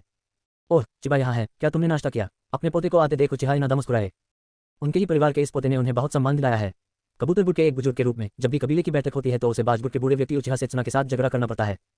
हर बार जब वह झगड़ा नहीं जीत पाता तो उचिहा इनाडा अकेले बूढ़े कुत्ते उचिहा सेत्सुना को परेशान करने के लिए अपने पोते को बड़ा करेगा। मैंने खा लिया है। वैसे सिस्टर मिकोटो कहाँ है? मिकोटो की तलाश में मुझे लगा कि तुम मुझसे बूढ़े आदमी से मिलने आई हो। उचिहा इनाडा उचिहा चिबा के आने के उद्देश्य से थोड़ा असंतुष्ट था। ये ठीक है कि उनकी बेटी हर दिन अस्पताल के मामलों में व्यस्त रहती है और शायद ही कभी उनसे मिलने आती है, लेकिन यह पोता कभी कभार ही आता है और जब भी वह आता है मूल रूप से अपनी पोती को खोजने आता है। फिर उसने अपना हाथ लहराया और असंतुष्ट होकर कहा, वह कमरे में है, तुम अंदर जाओ और उसे ढूंढो। उचिहा चिबा अपने दादा के असंतोष को समझते हैं। इस उम्र के बुजुर्ग पारिवारिक स्नेह को बहुत महत्व देते हैं, लेकिन घर पर केवल एक पोती है जो कुछ हद तक अकेली है। फिर उचिहा चिबा ने इसके बारे में और नहीं सोचा और घर की ओर चल दिया। जैसे ही वह दरवाजे में प्रवेश करने वाला था, उचिहा मिकोटो बाहर आया। चिबा, तुम मुझसे किस लिए मिलना चाहते हो? जब उचिहा चिबा पहली बार आई तो उसने आवाज सुनी, लेकिन वह उस समय भी बर्तन धो रही थी। मुख्य व्यक्ति को देखकर उचिहा चिबा ने कोई शब्द बर्बाद नहीं किया और सीधे अपना उद्देश्य बताया, मैं आज शिकागो और अन्य लोगों के साथ पिकनिक मनाने जा रहा हूँ, क्या आप मेरे साथ जाना चाहते हैं? ये सुनकर उचिहा मिकोटो शर्मिंदा दिखे। वह भी जाना चाहती थी, लेकिन कुशिना के साथ अपॉइंटमेंट के बारे में सोचकर वह थोड़ी देर के लिए परेशानी में भी पड़ गई। क्या हुआ बहन मिकोटो, क्या तुम जाना नहीं चाहती? उचिहा मिकोटो की शर्मिंदा नजर को देखते हुए उचिहा चिबा ने पूछा। यह मामला नहीं है, लेकिन मैंने कुशिना के साथ कल खरीदारी के लिए जाने का अपॉइंटमेंट लिया है। अध्याय 10। क्या ऐसा है? ठीक है, फिर मैं केवल चोजू और अन्य लोगों के साथ जा सकता हूँ। उचिहा चिबा ने सिर हिलाया। मैं पहले जाऊंगा, मैं आपसे अगली बार मेरे साथ चलने के लिए कहूंगा। मैं मिकोटो को उनके साथ जाने के लिए कहना चाहता था, लेकिन उसकी कुशीना के साथ अपॉइंटमेंट थी, इसलिए मैं कुछ नहीं कर सकता था। आखिरकार हम किसी को भी नियुक्ति तोड़ने नहीं दे सकते, है ना? मिकोटो, क्या तुम घर पर हो? जब उचिहा चिबा घर जाकर अपने दोस्तों का इंतजार करने ही वाला था, अचानक उसके पीछे उजुमा की कुशीना की आवाज सुनाई दी। जब उसने दरवाजे के बाहर देखा तो उसने पाया कि न केवल कुशीना बल्कि इनो शिकाचो, नवाकी और जीवे भी थे। उचिहा चिबा हैरान होकर बोली, शिकाको, तुम यहाँ क्यों हो? क्या मैंने तुम्हें मेरे घर जाने के लिए नहीं कहा था? नारा शिकाकू ने असहाय होकर अपने हाथ फैलाए। हम आपके घर गए और कोई नहीं मिला, इसलिए कुशीना ने कहा कि वह मिकोटो के घर देखने आएगी। और उचिहा मिकोटो ने देखा कि कुशीना आ गई है और फिर उसने अपनी आंखें उचिहा इनादा की ओर घुमाई। दादाजी, मैं बाहर जा रहा हूँ। उचिहा इनादा मुस्कुराए और सिर हिलाया। मुझे पता है, तुम लोग जाओ। Dot dot dot. मिकोटो के घर छोड़ने के बाद उजुमा कुशीना ने उचिहा मिकोटो को किनारे खींच लिया। मिकोटो, चलो आज खरीदारी करने नहीं जाएंगे, ठीक है? उचिहा मिकोटो हैरान था। क्या हम कल खरीदारी के लिए जाने के लिए सहमत नहीं थे? अब हम क्यों नहीं जाना चाहते? अगर हम खरीदारी करने नहीं जाएंगे तो कहाँ जाएं? उजुमा कुशीना ने तुरंत कहा, नवाकी और अन्य लोगों के साथ मछली पकड़ने जाने के बारे में क्या ख्याल है? उचिहा मिकोटो इस बात को लेकर बहुत उत्सुक थी कि किस कारण से उजुमा कुशीना ने अपना मन बदल लिया। फिर उसने गौर से देखा। उजुमा कुशीना, जो इस दृश्य को बर्दाश्त नहीं कर सकी, उसे हार स्वीकार करनी पड़ी। ठीक है, मैं आपको बताऊंगी, ये वास्तव में नवाकी है। Dot dot dot. उचिहा चिबा ने कुछ लोगों की ओर देखा। क्या आप अपना सारा सामान लाए? मैं उन्हें लाया, वे सभी यहाँ हैं। नारा शिकाकू ने स्क्रॉल अपने हाथ में उठाया। और मैं। अकिमिची चोजा ने अपने पीछे से पुस्तक निकाली। उचिहा चिबा ने सिर हिलाया। नारा और अकिमिची वास्तव में आग की भूमि के औषधीय सामग्री और खानपान व्यवसायी थे। वे आसानी से सीलिंग स्क्रॉल निकाल सकते थे। चूंकि हर कोई यहाँ है, चलो चलते हैं। रुको, चिबा, कुशीना और अन्य अभी तक नहीं आए हैं। उचिहा चिबा हैरान दिखी। क्या वे खरीदारी के लिए नहीं जा रहे हैं? वे हमारे जैसे रास्ते पर नहीं जाएंगे। सेंजू नवाकी थोड़ा शर्मिंदा थे। ठीक है, कल मैं वापस गया और कुशीना से कहा कि आप ग्रिल्ड मछली बनाने जा रहे हैं और उसने मेरे साथ जाने पर जोर दिया। सचमुच? तो फिर उनका इंतजार करो। उचिहा चिबा को कुशीना के शामिल होने की कोई परवाह नहीं थी। ये सिर्फ एक और व्यक्ति था, कोई बड़ी बात नहीं। जहां तक मिकोटो का सवाल है, वह पहले से ही योजना में था। कुछ ही समय बाद उजुमा कुशीना और अन्य लोग मुख्य बल में लौट आए। चलो चले, मिकोटो सहमत हुए। Dot dot dot. मृत्युवन के बाहर छोटी नदी के किनारे। उचिहा चिबा ने समय देखा। ठीक है, यह अभी भी जल्दी है। तैयारी करने की कोई जल्दी नहीं है। नारा शिकाकू ने आकाश की ओर देखा। अच्छा, ये बहुत अच्छा है, सूरज चमक रहा है, पानी साफ है और पेड़ हरे हैं, मछली पकड़ने के लिए बहुत उपयुक्त है। मुहरबंद पुस्तक निकालकर उसने उसे खोलकर भूमि पर रख दिया। अनलॉक। धमाका धमाका धमाका। जैसे ही नारा शिकाकू की आवाज गिरी, घास पर मछली पकड़ने की कई छड़ें और चारे दिखाई देने लगे। अकिमिची चोजा, जो किनारे पर आलू के चिप्स खा रहा था, ने जमीन पर मछली पकड़ने वाली छड़ें गिन ली। शिकाकू, मछली पकड़ने की पर्याप्त छड़ें नहीं है। नारा शिकाकू भी असहाय दिखे और उन्होंने अपने हाथ फैला दिए। कोई रास्ता नहीं। किसने मिकोटो और कुशीना के शामिल होने का अस्थायी निर्णय लिया। इससे कोई फर्क नहीं पड़ता, आप इसका इस्तेमाल कर सकते हैं, मुझे मछली पकड़ने में ज्यादा दिलचस्पी नहीं है। उचिहा मिकोटो को पूरी कहानी समझ में आ गई। आखिरकार वे बाद में शामिल हुए।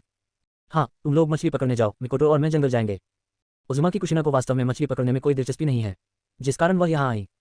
सबसे पहले वह अपनी आंखों से देखना चाहती थी कि रोप ट्री कैसे पराजित हुआ, और फिर वह इस बात को लेकर उत्सुक थी कि उचिहा चिबा का खाना पकाने का कौशल कितना अच्छा था। उचिहा चिबा ने कुछ देर सोचा और कहा, मैं तुम्हारे साथ चलूंगा। डेथ फॉरेस्ट में यह अभी भी काफी खतरनाक है। ऐसा निर्णय लेने का कारण यह है कि वह जानता है कि डेथ फॉरेस्ट दो लड़कियों के लिए कितना खतरनाक है। जब उजुमा नारुतो और उसके दोस्तों ने चुनिन परीक्षा दी तो विभिन्न खतरनाक जानवर सामने आए। कोई जरूरत नहीं, हम पास ही हैं और जंगल में नहीं जाएंगे। उजुमा कुशीना ने इस बारे में बात नहीं की कि उचिहा चिबा उसका पीछा करना चाहती है। आखिरकार दोनों लड़कियां अभी भी निजी तौर पर बात कर सकती हैं। किसी लड़के का अनुसरण करना उबाऊ है। चलो मिकोटो। उचिहा चिबा के कुछ और कहने की प्रतीक्षा किए बिना उजुमा कुशीना ने उचिहा मिकोटो को खींच लिया और दूर कूद गई। दो आकृतियों को धीरे धीरे निकलते हुए देखकर उचिहा चिए बोलने में झिझकने लगे। इस समय अबुराम जीवेई ने अचानक कहा, चिंता मत करो चिबा, मैंने अपने कीड़े मिकोटो और अन्य लोगों पर डाल दिए हैं। यदि उन्हें खतरा आता है तो कीड़े मुझे सचेत कर देंगे। उचिहा चिबा ने राहत महसूस करते हुए सिर हिलाया। धन्यवाद जीवेई। ये सुनकर अबुराम जीवेई ने उदासीनता से अपना सिर हिलाया। ये दर्शाता है कि उसे चिंता करने की जरूरत नहीं है। दोनों महिलाओं की सुरक्षा का समाधान हो गया और उचिहा चिबा ने सभी की ओर देखा। ठीक है, चलो अब मछली पकड़ने चलते हैं। वैसे हर कोई और अधिक पकड़ने की कोशिश करे, अन्यथा कोई भूखा हो जाएगा। ये सुनकर वहां मौजूद सभी लोग गंभीर हो गए। वास्तव में दो बड़े खाने वालों के पास यदि पर्याप्त भोजन नहीं है तो यही भूखे होंगे। Dot dot dot. धीरे धीरे समय बीतता गया। अचानक सेंजू नवाकी ने उसके बाल पकड़ लिए और चिल्लाया, मैंने इतने लंबे समय में एक भी मछली क्यों नहीं पकड़ी? शांत नारा शिकाकू ने उन्मत्त सेंजू नवाकी की ओर देखा। चुप रहो नवाकी, तुम केवल सभी मछलियों को डरा दोगे। मैं कैसे चुप रह सकता हूँ? अब मैं अकेला हूँ जिसने कोई मछली नहीं पकड़ी है। सेंजू नवाकी ने खुद से कहा, मुझे पता है, इस नदी की मछलियां मुझे निशाना बना रही हैं, इसलिए वे मेरा कांटा नहीं काटती। हाँ, यह सही है, ऐसा ही होना चाहिए। मछली पर दोष मरने के बाद उसका मूड तुरंत बहुत बेहतर हो गया। वैसे भी उसने कभी स्वीकार नहीं किया कि यह उसकी समस्या थी। फिर वह वापस गिर गया और सीधा लेट गया। नावाकी देखो, तुम्हारे पास एक कैटफिश है। अरे नावाकी देखो, ऐसा लगता है कि वह कांटा काट रही है। मूल रूप से नवाकी ने मछली पकड़ने की उम्मीद छोड़ दी थी, लेकिन अकिमिची चोजा के अनुस्मारक ने नवाकी को तुरंत पुनर्जीवित कर दिया। वह तुरंत उठ खड़ा हुआ और चोजा की दृष्टि की दिशा में देखने लगा। निश्चित रूप से 1 मीटर लंबी काली कैटफिश टैकर उसके ऊपर आ गई। ये देखकर उसने अनजाने में अपने हाथों को कसकर भींच लिया और मन ही मन बुदबुदाया, काटो काटो को काटो। हालांकि मुझे नहीं पता कि कैटफिश भूखी नहीं है या उसने पहले ही देख लिया है कि यह एक जाल है। वैसे भी ये हुक के चारों ओर चक्कर लगा रहा है, लेकिन ये काटता नहीं है। Dot dot dot. 10 मिनट बाद कैटफिश अभी भी वहां है, लेकिन सेंजू नवाकी पहले से ही गर्म। चेतावनी चेतावनी है। नावाकी, वह मछली तुम्हें चिढ़ाती हुई प्रतीत होती है, तुम इसे कैसे सहन कर सकते हो? उचिहा चिबा ने सेंजू नवाकी पर नजर डाली, जो ऐसा लग रहा था जैसे वह लोगों को खाना चाहता है। अगर यह मैं होता तो मैं बस नीचे जाता और ये करता। वह बुरे मूड में था क्योंकि उसने कोई मछली नहीं पकड़ी थी। आखिरकार उसे आशा दिखी, लेकिन मछली ने उसके साथ मूर्ख जैसा व्यवहार किया। इसके अलावा उचिहा चिबा आग की लपटों को भड़का रहा था। सेंजू नवाकी, जो अपना दिमाग खो चुका था, को अपने दोस्तों की परवाह नहीं थी जो अभी भी उसके बगल में मछली पकड़ रहे थे। जल से बच, जल ड्रैगन बुलेट तकनीक। उसने अपने फेफड़ों के शीर्ष पर निंजुत्सु का नाम चिल्लाया। उचिहा चिबा इस क्षण पहले से ही स्तब्ध थी। क्या ये बच्चा इतना भयंकर है? वह बस अपने पिछले जीवन में अंकलमो के प्रसिद्ध दृश्य को फिर से देखना चाहता था, लेकिन उन्हें यह उम्मीद नहीं थी कि यह बच्चा सीधे निंजुत्सु का उपयोग करेगा। तभी वहां मौजूद लोगों ने देखा कि नदी से एक पानी का अजगर निकला, जो कैटफिश को लपेट रहा था और सीधे किनारे की ओर भाग रहा था। तुम अभी भी क्या देख रहे हो? तुम भागते क्यों नहीं? उचिहा चिबा नारा शिकाको और अन्य लोगों को याद दिलाना चाहता था। ये बच्चा नवाकी पागल हो गया है। अध्याय 11। अंत में हालांकि कई लोगों ने जल ड्रैगन के केंद्र को छोड़ दिया, लेकिन पानी की चींटों ने उन्हें डूबे हुए चूहे बना दिया। उचिहा चिबा